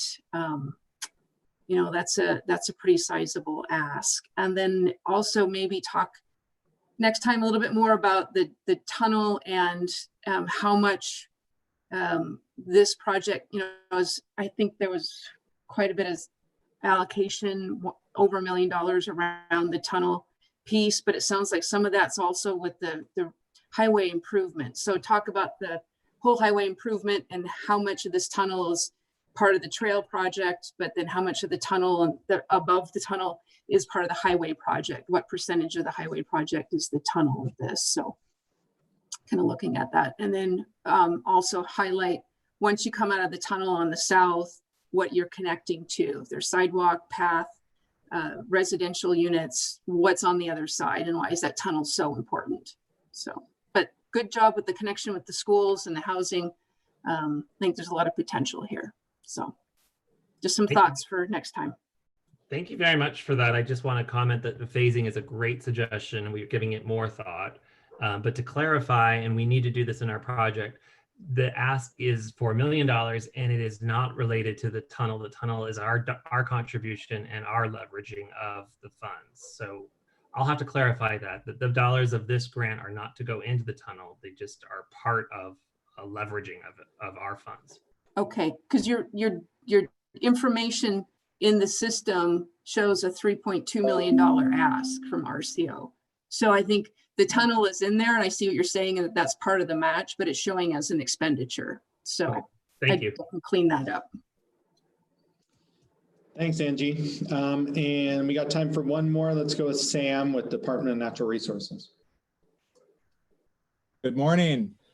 Yeah, some of this is really a follow-up to Angie's questions. I'll be honest, when I saw the price tag, I started to dive into the PRISM cost information a little bit more, and I had a little bit of trouble understanding exactly what the RCO dollars were going to pay for versus match. If you could cover that in a little bit more detail in the final, that would be really helpful to know where the investment's going to go versus match dollars that have potentially already been spent. I saw that A&E was almost $1 million. And then I saw that we almost had $500,000 in landscaping improvement. So just to know a little bit more detail where that money's going to go would be really helpful when we're making such a big investment here. Thank you. Thank you. Thanks, Sam. All right, well, that's all the time we've got. Matthew and Ethan, thank you for presenting your project, and we look forward to seeing the refined project come back in September for evaluation. Thank you. All right. Moving on to our next project, we've got the City of Pasco. And let's see, who do we have from City of Pasco? John, are you there, John? Oh, I can see you now, John. Hearing a little bit of feedback there. Hey, John, can you hear me okay? Oh, we've got an audio issue, John. We can't, when you speak, we hear like a robotic noise. Yeah, here, try talking again. Yeah, we're not catching your audio. So John, what you can do though, here, let me see what kind of audio you're on. You are on your computer, it looks like right now. I'm gonna mute you right now, John. You may want to, if you have a cell phone handy in the room or another phone, you can switch your audio right now. And I'll walk you through how to do that. You'll go down to where the mute button is. You got it? Yeah, you can go down by the mute button. And then you'll go to the little caret there and change it to switch to phone audio. And then it'll give you the different phone numbers that you can call into the meeting. Sweet.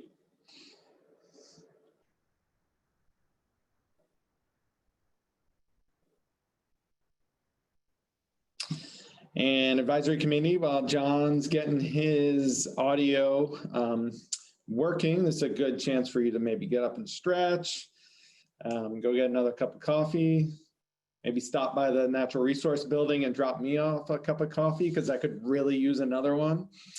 But yeah, we've got 2 more projects left. And I don't think we could have made it through a day without having at least one technical problem. So this one we should be able to resolve pretty easily.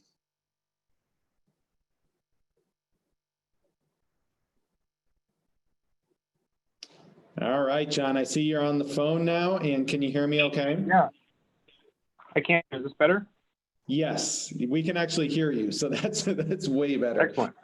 All right, and John, there is, when we have folks calling on the phone, there is a slight delay on what we see on the video on the phone. So I actually think I'll have you turn the video off during your presentation because it can be somewhat kind of distracting to have your video up. So I think it'll just be easier for people to see. All right, so John, I am going to pass the remote control over to you. So go ahead and double click on that screen. Okay, you're moving the mouse and now you can advance the slides using the arrows on your keyboard forward and backwards. Excellent. Giving that a quick try here. Yeah, definitely give it a try and we'll get you started. Yep, just click it through a couple times. Excellent. You can go forward and backwards. If you lose control, John, during your presentation, just take your mouse and double click it again. And then you can go back to using your keyboard to advance. It just might fall asleep on you, okay? Okay. All right, so John, you've got 15 minutes for your presentation, I'll say around 15 minutes, because the first few today have been pushing almost 20 minutes. So we'll give you a little extra time today, but during final evals, you'll have to get it down to 15. And you want to save as much time as you can for the questions and feedback section with the advisory committee. So when you are ready, go ahead and introduce yourself and your project, and you can begin. Excellent. My name is John Padvorek. I'm a senior civil engineer with the city of Pasco. And the project we're here to talk about today is the Sacagawea Heritage Trail Mixed Use Improvements Project.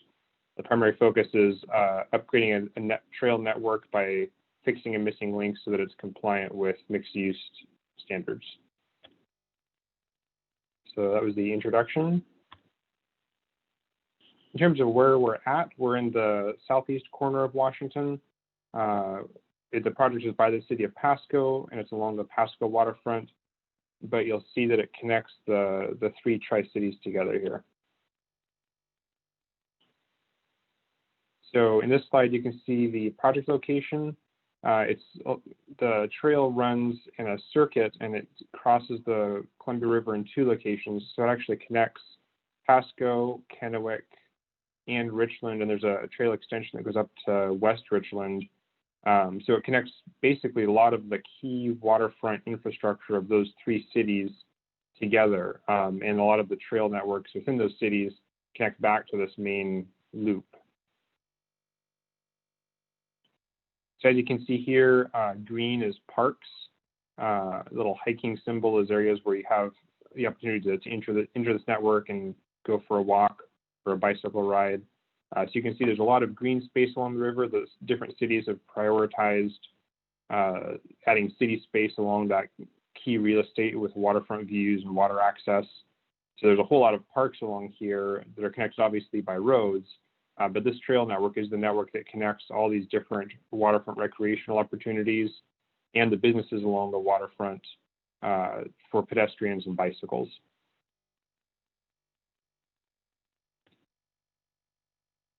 The project extents is a fairly short piece of levee. It's 1.25 miles long. Originally, there was a Corps of Engineers levee along this portion of the Columbia River, and there was coordination with the Corps of Engineers a while back, and it was determined that the levee could be lowered. And so in sections, the trail has been lowered when there's been funds available to widen it. The existing trail is 8 feet wide, and we're looking at pushing it out to 12 feet. And the way we can accomplish that is by lowering this levee.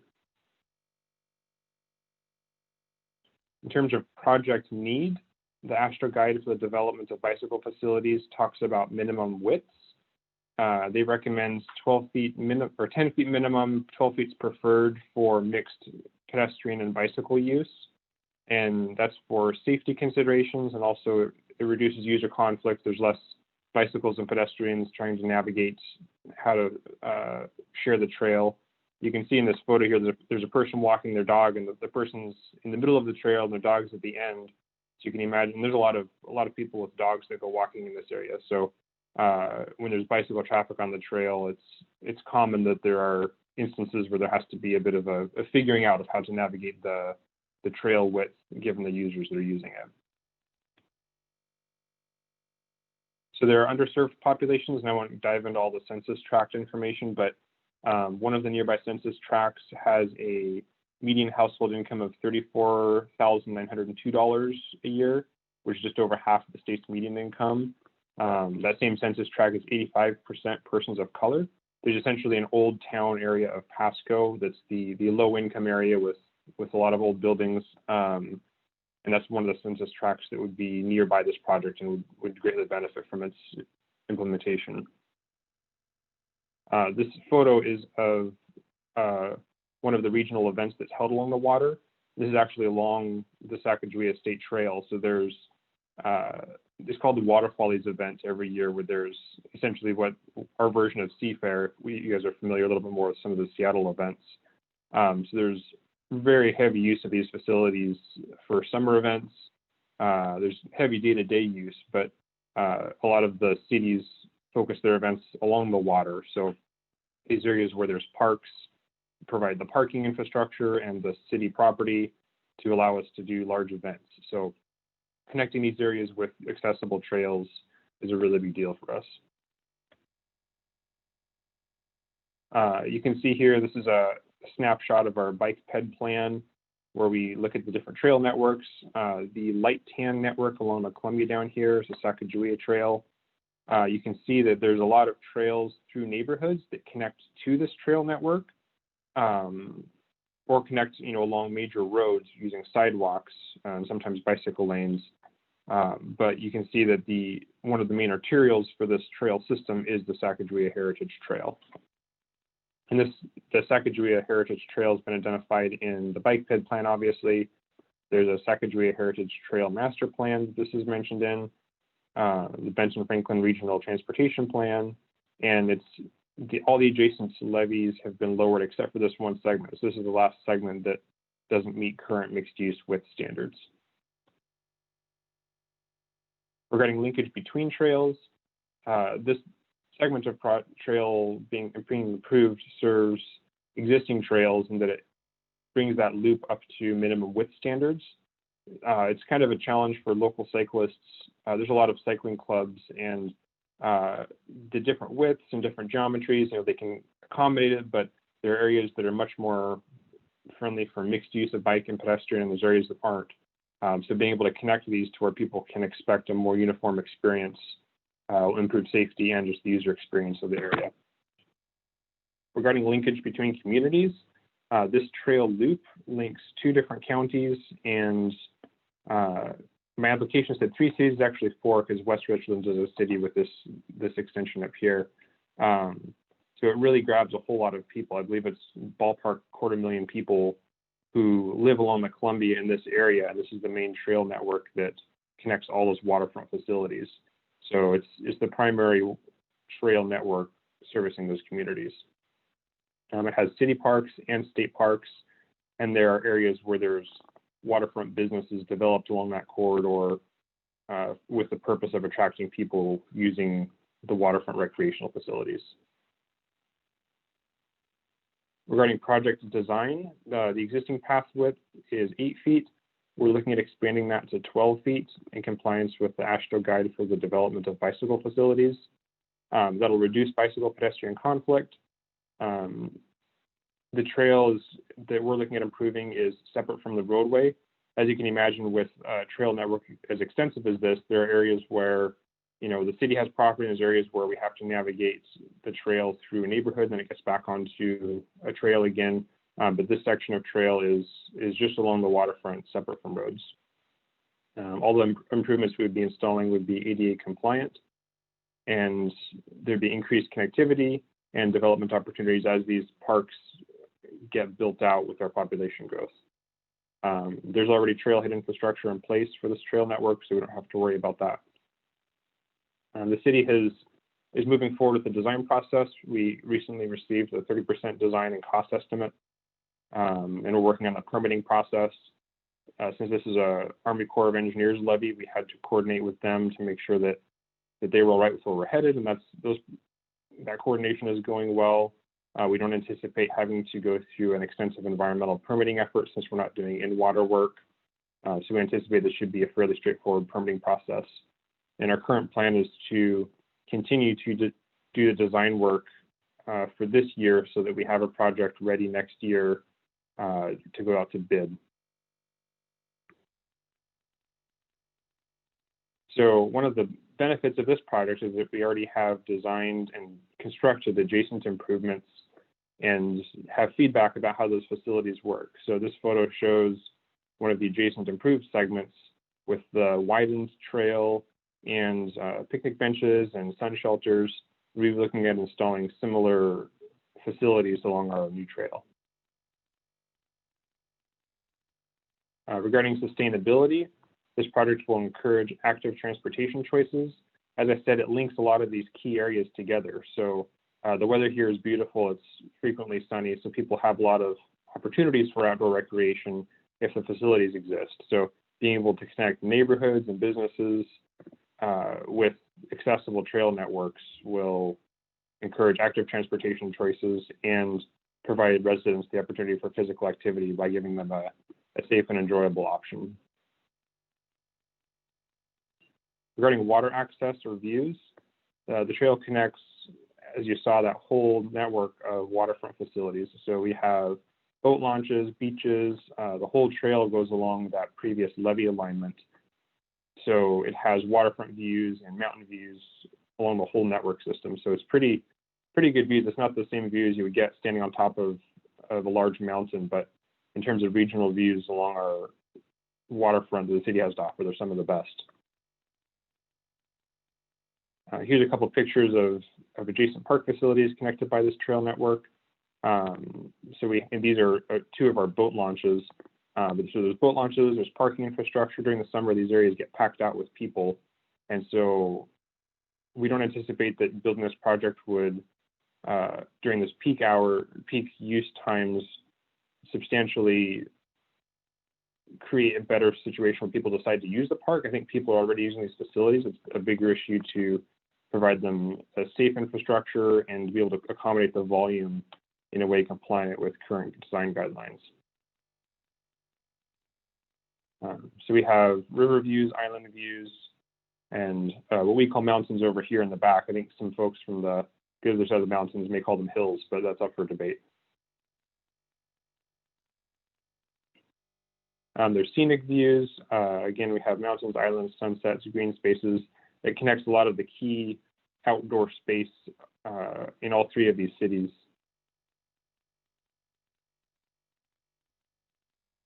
In terms of enhancement of wildlife habitat, since this is an already disturbed area and it being a levee, there's not a whole lot of habitat we're working in. So it's a little bit harder to provide enhancement of habitat. What we can do is the project will improve stormwater runoff logistics, so we minimize runoff coming from the trail into the Columbia.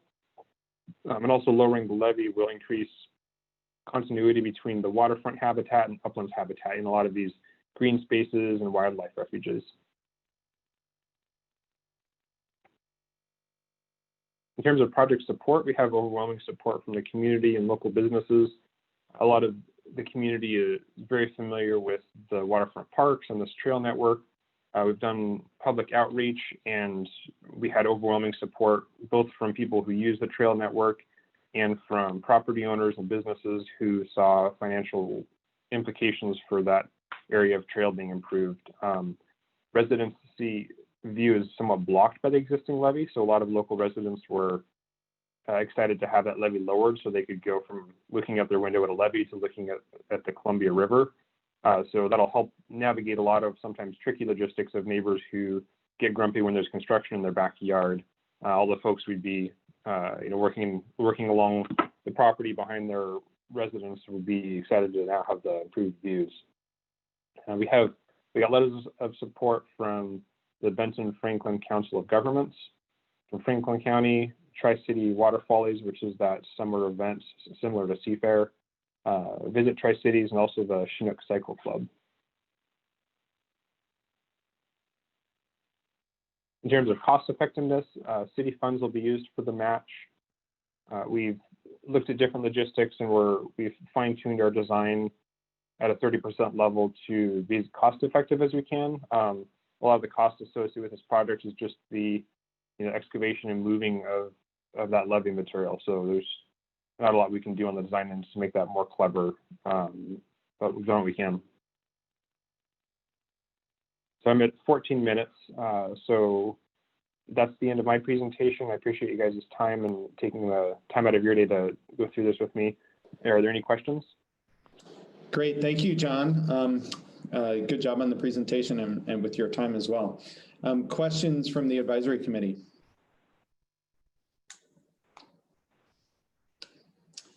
Looks like we got one. First one is from Betsy Anderson, City of Bellevue. Good morning, John. Thanks for your presentation. It was really well organized and clear. I did have a question about one of the sections of your cost estimate related to circulation paths and access routes. I think there is a bit over $400,000 included in that section, and I just wondered if you could discuss, what that would be used for. Yeah, honestly, it was a little bit tricky going from our engineer's cost estimate to the categories in the RCO grant. So we had a cost estimate, and we looked at the grants categories and tried to figure out how those costs would be mapped over. I can pull that estimate open really quickly. Actually, it might be better to bigger picture talk about it. Essentially, all of the work is excavating down this levee and then installing a new asphalt trail. So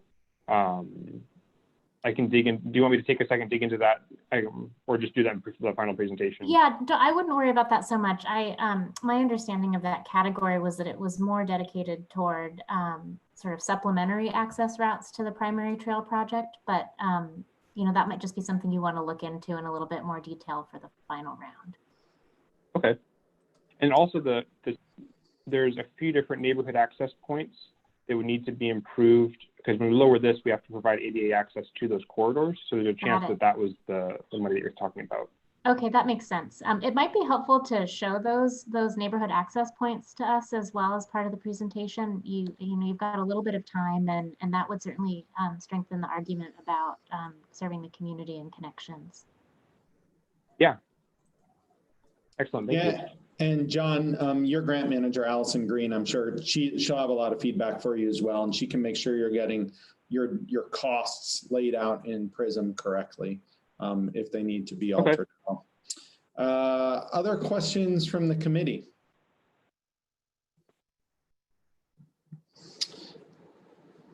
I'm sure there's got to be at least one or two more questions from the committee. This is one of those times where it's if the city of Pasco had driven all the way out to Olympia, we would certainly hope there was more than one question for the comments in the technical review, but in Zoom, it's a little bit easier. So John, I think you must have answered the committee's question. So good job on the presentation, and we look forward to seeing you back in September for the evaluation when your project will be scored and ultimately ranked. Excellent. Thank you for your time. All right. That brings us to our very last project, number 29 out of 29. And I believe we've got the City of Seattle joining us. Hallie, I think you are presenting this one. And Hallie, you might be muted. I was muted. Can you hear me now? Oh, yes, I can hear you perfectly now. So Okay, Hallie, are you going to be the primary presenter for this one? Correct. Yeah, I'm the primary presenter. Okay, do you want to advance slides as well? Yeah, that'd be nice. Okay, let me go ahead and pass controls over to you.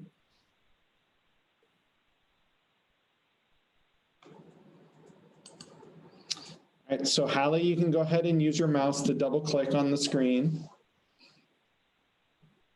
Okay, you've got control. Now you can advance just using your keyboard with your forward and backwards arrows. Okay.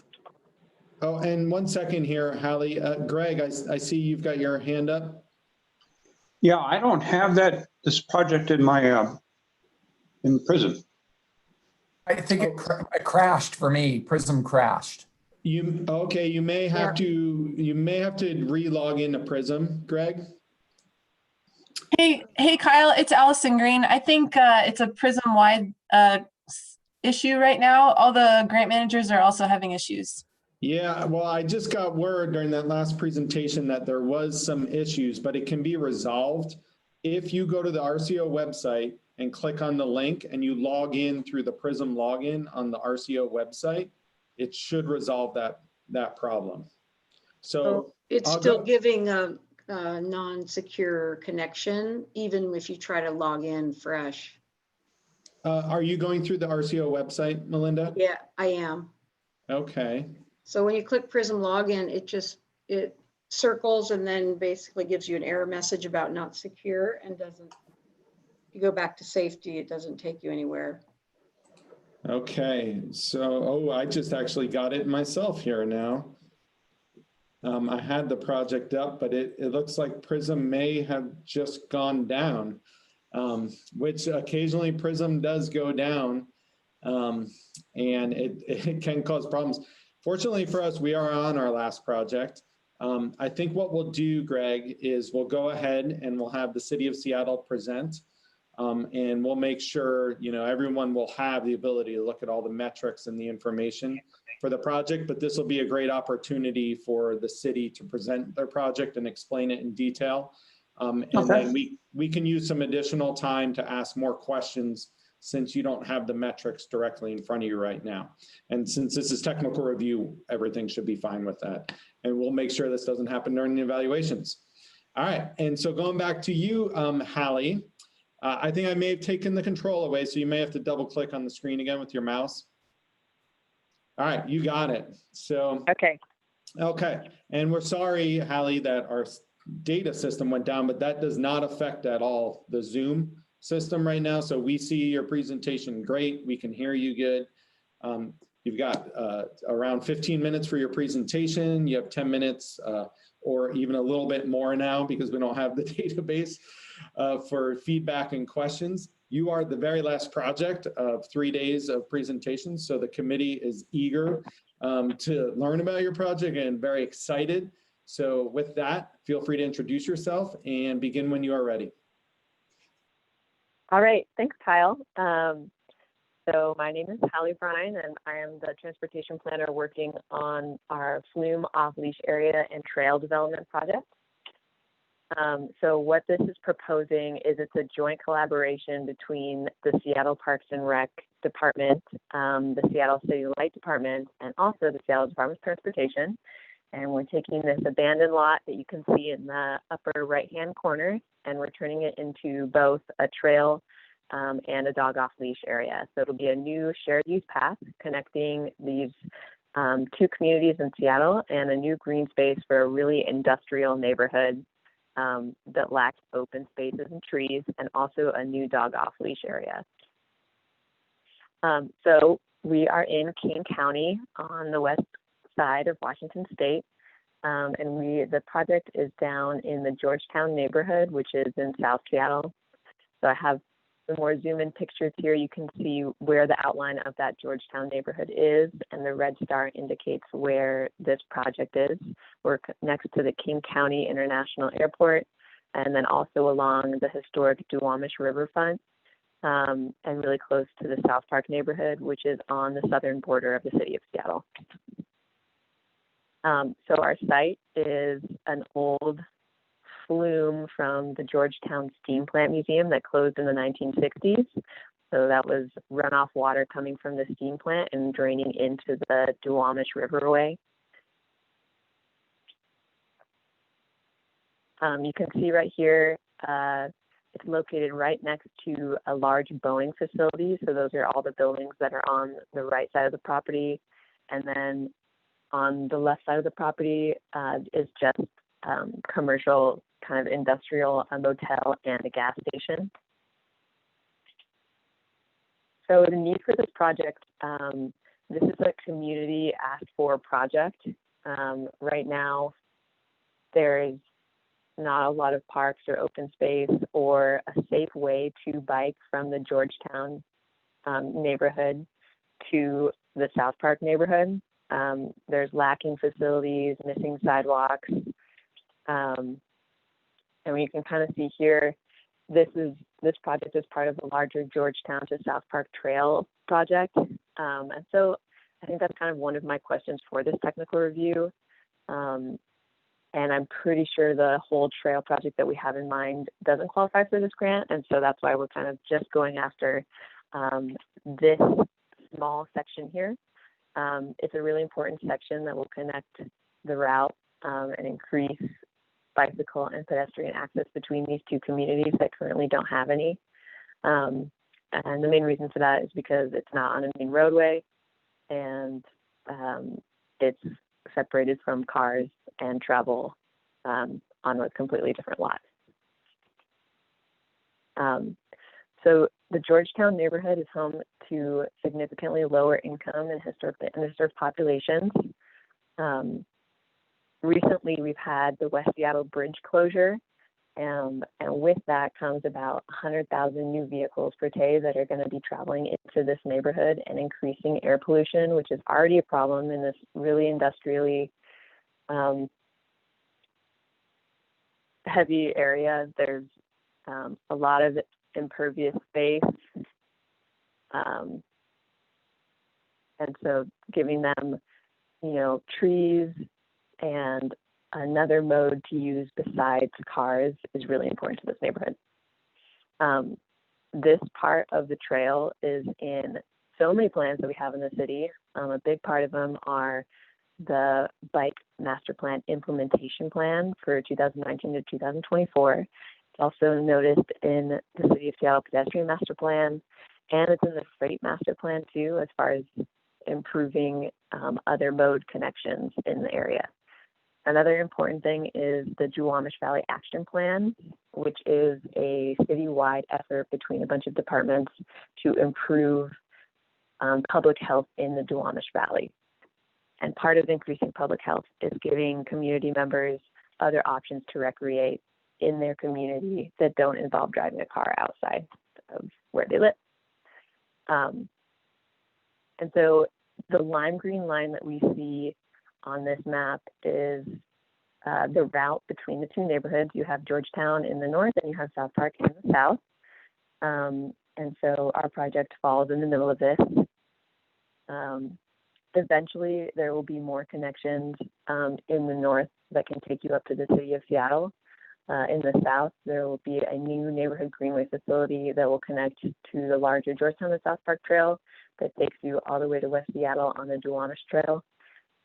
King County Parks is also building an extension of the Green River Trail that takes you all the way south to another city of Kent, Washington. And this one. So our linkages between communities is we have a lot of missing bicycle and pedestrian facilities in the Duwamish Valley. And so this project is trying to create and fix that link that currently exists. And so here on this map, we can see the existing bike facilities, and you can kind of see where they're lacking down in the Duwamish Valley.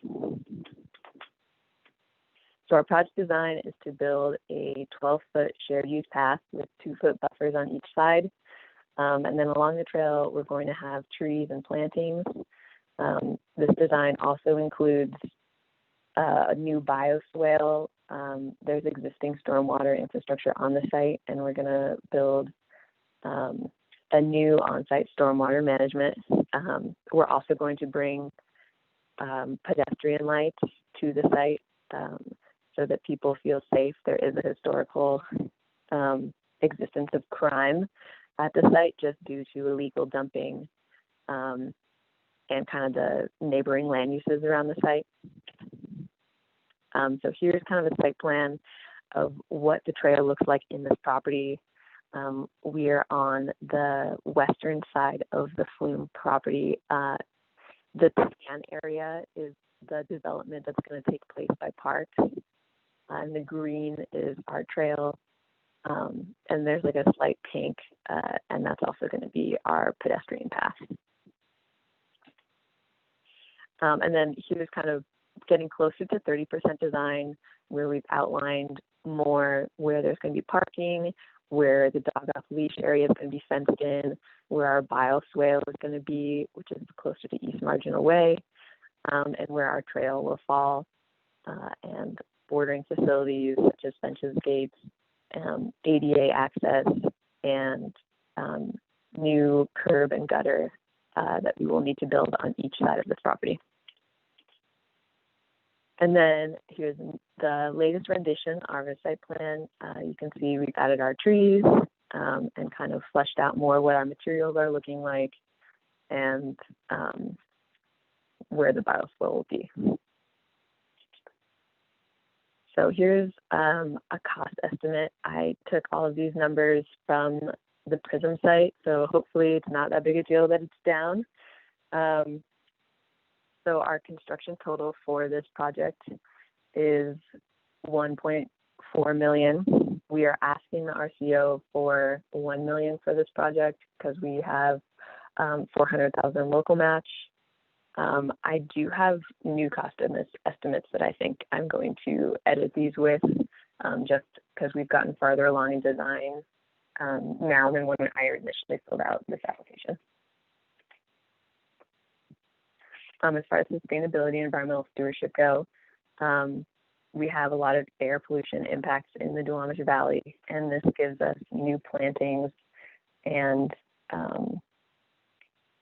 new permeable surface in an area where everything is paved. We also, it gives pollinator habitat. There are neighborhoods that are close by to this park, and it promotes active transportation for public health benefits. Because there are a significant number of low-income populations, and 37.5% of Georgetown residents live below the poverty line, which is double the rate for the whole city of Seattle. And so this table has a breakdown of the greater Seattle area versus Georgetown and King County as far as percentage of populations and race and per capita income.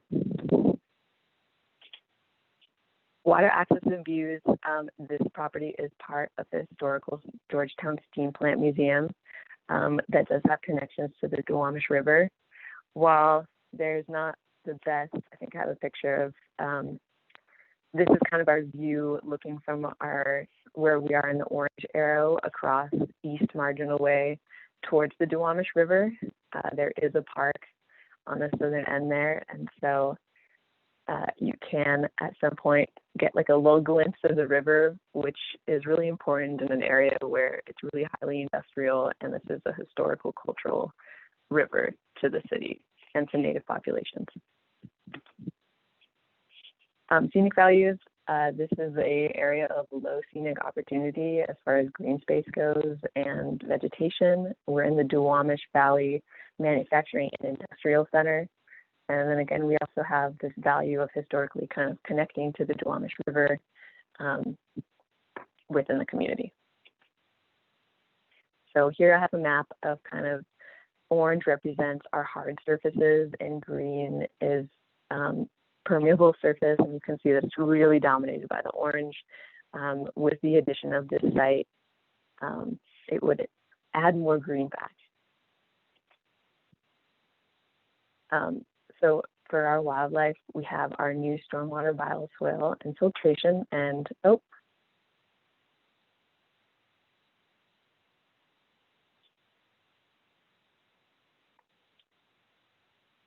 looks like the PowerPoint has kind of disappeared.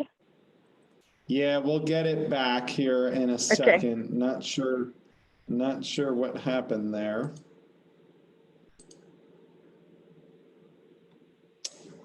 Let's see.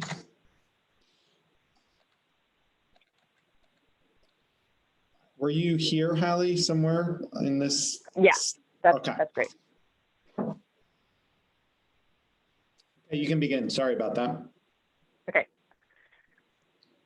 I think I have to double click again. Okay. Oh, I went back too far. Okay, so all of our impermeable surface versus permeable surface. We have our enhancement to wildlife with our new plantings, mitigating the urban heat island effect by reducing pavement. And then there's a lot of support for this project within the community. It was originally conceived by the Duwamish Valley Safe Streets Organization, which is a neighborhood organization working on transportation enhancement within the two communities of South Park and Georgetown. We have the South Park Neighborhood Association, which has their flag with the salmon there in the right-hand corner. And this all came together with the Georgetown Open Space Vision Framework, which came with the Seattle Parks Foundation in collaboration with the neighborhood. We have 6 letters of official community support from all the local organizations within these neighborhoods. And we do have Seattle Council approved a budget item for the 30% planning, design, and outreach for this project. So as far as cost efficiencies go, we are partnering with the Seattle City Light Department, and they're transferring this property to the city or to the Department of Transportation and Parks for free. And that property is valued at $1.8 million. Again, the Seattle Parks Department has $400,000 for the development of the dog park. And then recently, the Puget Sound Regional Council awarded SDOT $1.5 million in construction funding for the overall Georgetown to South Park Trail in 2020. And with that, I think I stopped and I have like 2 minutes left, so. Yeah, you definitely, thank you, Hallie. And that's with a little glitch. And I'm not sure how that PowerPoint went off. It might have been as you were clicking around the screen because it looked like it opened a whole new PowerPoint. But we'll make sure that doesn't happen the next time. All right, well, thank you very much.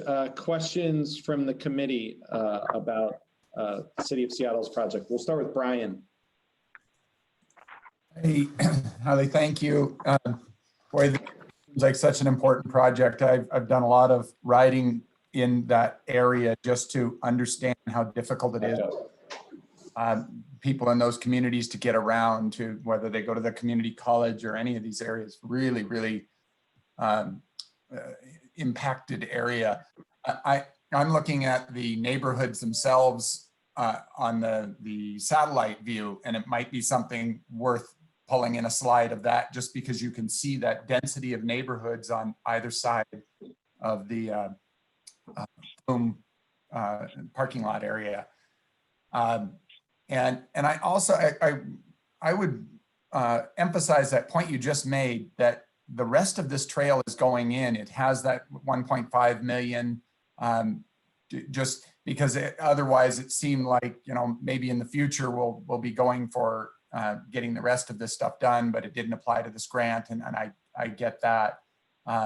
but knowing that the rest of it is going in helps you to feel like the people from South Park are actually going to be able to use this facility sometime in the near future. But great project. Thank you. Thank you. Thanks, Brian. And for all the advisory committee members, PRISM is back up now. There was something with the developers. We're working on something and they temporarily crashed it, but it's back on right now. So you are able to log back in to the review and evaluation module, hopefully for everybody, but I know I was able to get back in. Moving on to our next question, we've got Andy Stevenson. Hi there. Great project.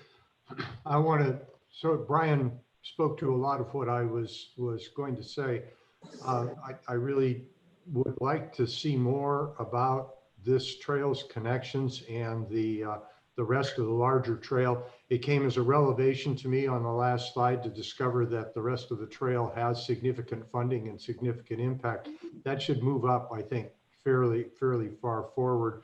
And while we will be evaluating the project on its own merits, I think having a better feeling for a regional connection will help the evaluation. It really is, it's easy to throw the project off as just a piece that doesn't really fit with anything else. So I think it's really important for this particular project to show connections and to show how it fits into a larger plan. Thank you. Thank you. Yeah, thank you, Andy. Lori Viggy with Department of Fish and Wildlife. So I have a quick question. This is a good project. I worked on the Duwamish's Superfund site years ago, and has this site been tested for toxins and? Yeah, so in 2008, the site went after an extensive cleanup with the EPA. I think it was Seattle City Light that paid and funded for all of that cleanup. That was, I think, for the flume property extends all the way back to the steam plant museum. So it's quite a bit of property. I know currently with this development, we are having samples done right now to determine if we need to clean up. This project includes removing the top 12 inches of soil in the site and replacing it with clean gravel and soil. Okay, excellent. Thank you. Thanks, Lori. Betsy Anderson, City of Bellevue. Good morning. Thank you for your presentation. Part of this may have been due to the fact that we had PRISM down, but I think it would probably be beneficial to identify a little bit more clearly from the beginning that the off-leash component of the project is a Seattle Parks project. That's what I understood by the time we got to the end. And that the bioswale and the trail itself are included within the scope of this project. It's a little bit distracting potentially, or it was a little bit confusing to me because in part, there was a big discussion about the need for green space in addition to trails in the neighborhood, which is obviously very demonstrated. But I don't know, if my mind necessarily leaps to a dog park is really providing that need unless there is a demonstrated need for an off-leash area. So I think it might just be a little bit clearer to try to keep those a bit more separated. Yeah, great. Thank you, Betsy. And I agree 100%. And I think the grant manager will provide, Allison Delva will provide you with some great direction on that. And it probably starts with changing the title of the project so that there's not confusion there as well, Hallie. Okay. Yeah, I think I need a new title. But it is, I think folks understand that they are separate and there is some likeness between them, but this is a trails category and the merits of the trails is what's going to be evaluated in September. Other thoughts and feedback from the advisory committee? Melinda. Topic of green, because that's what I keyed into, especially after seeing the photographs where there really isn't a lot of green. So I echo making it clear what this project is versus the other projects in relationship. And good job on adding green. Is there any way to add more green?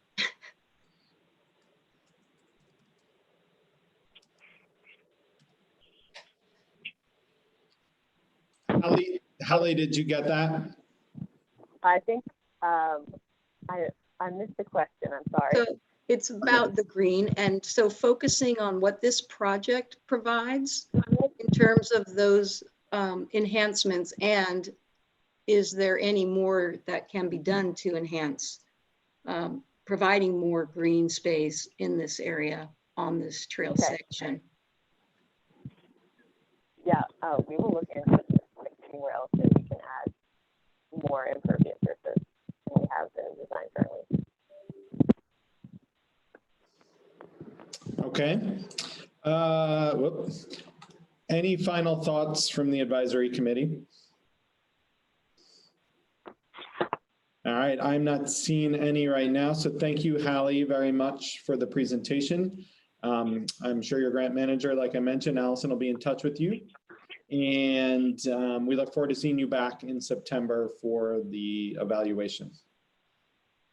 Great. Thank you so much for all of your time and all the feedback. I really appreciate it. No problem. And so that concludes the end of all of our public process.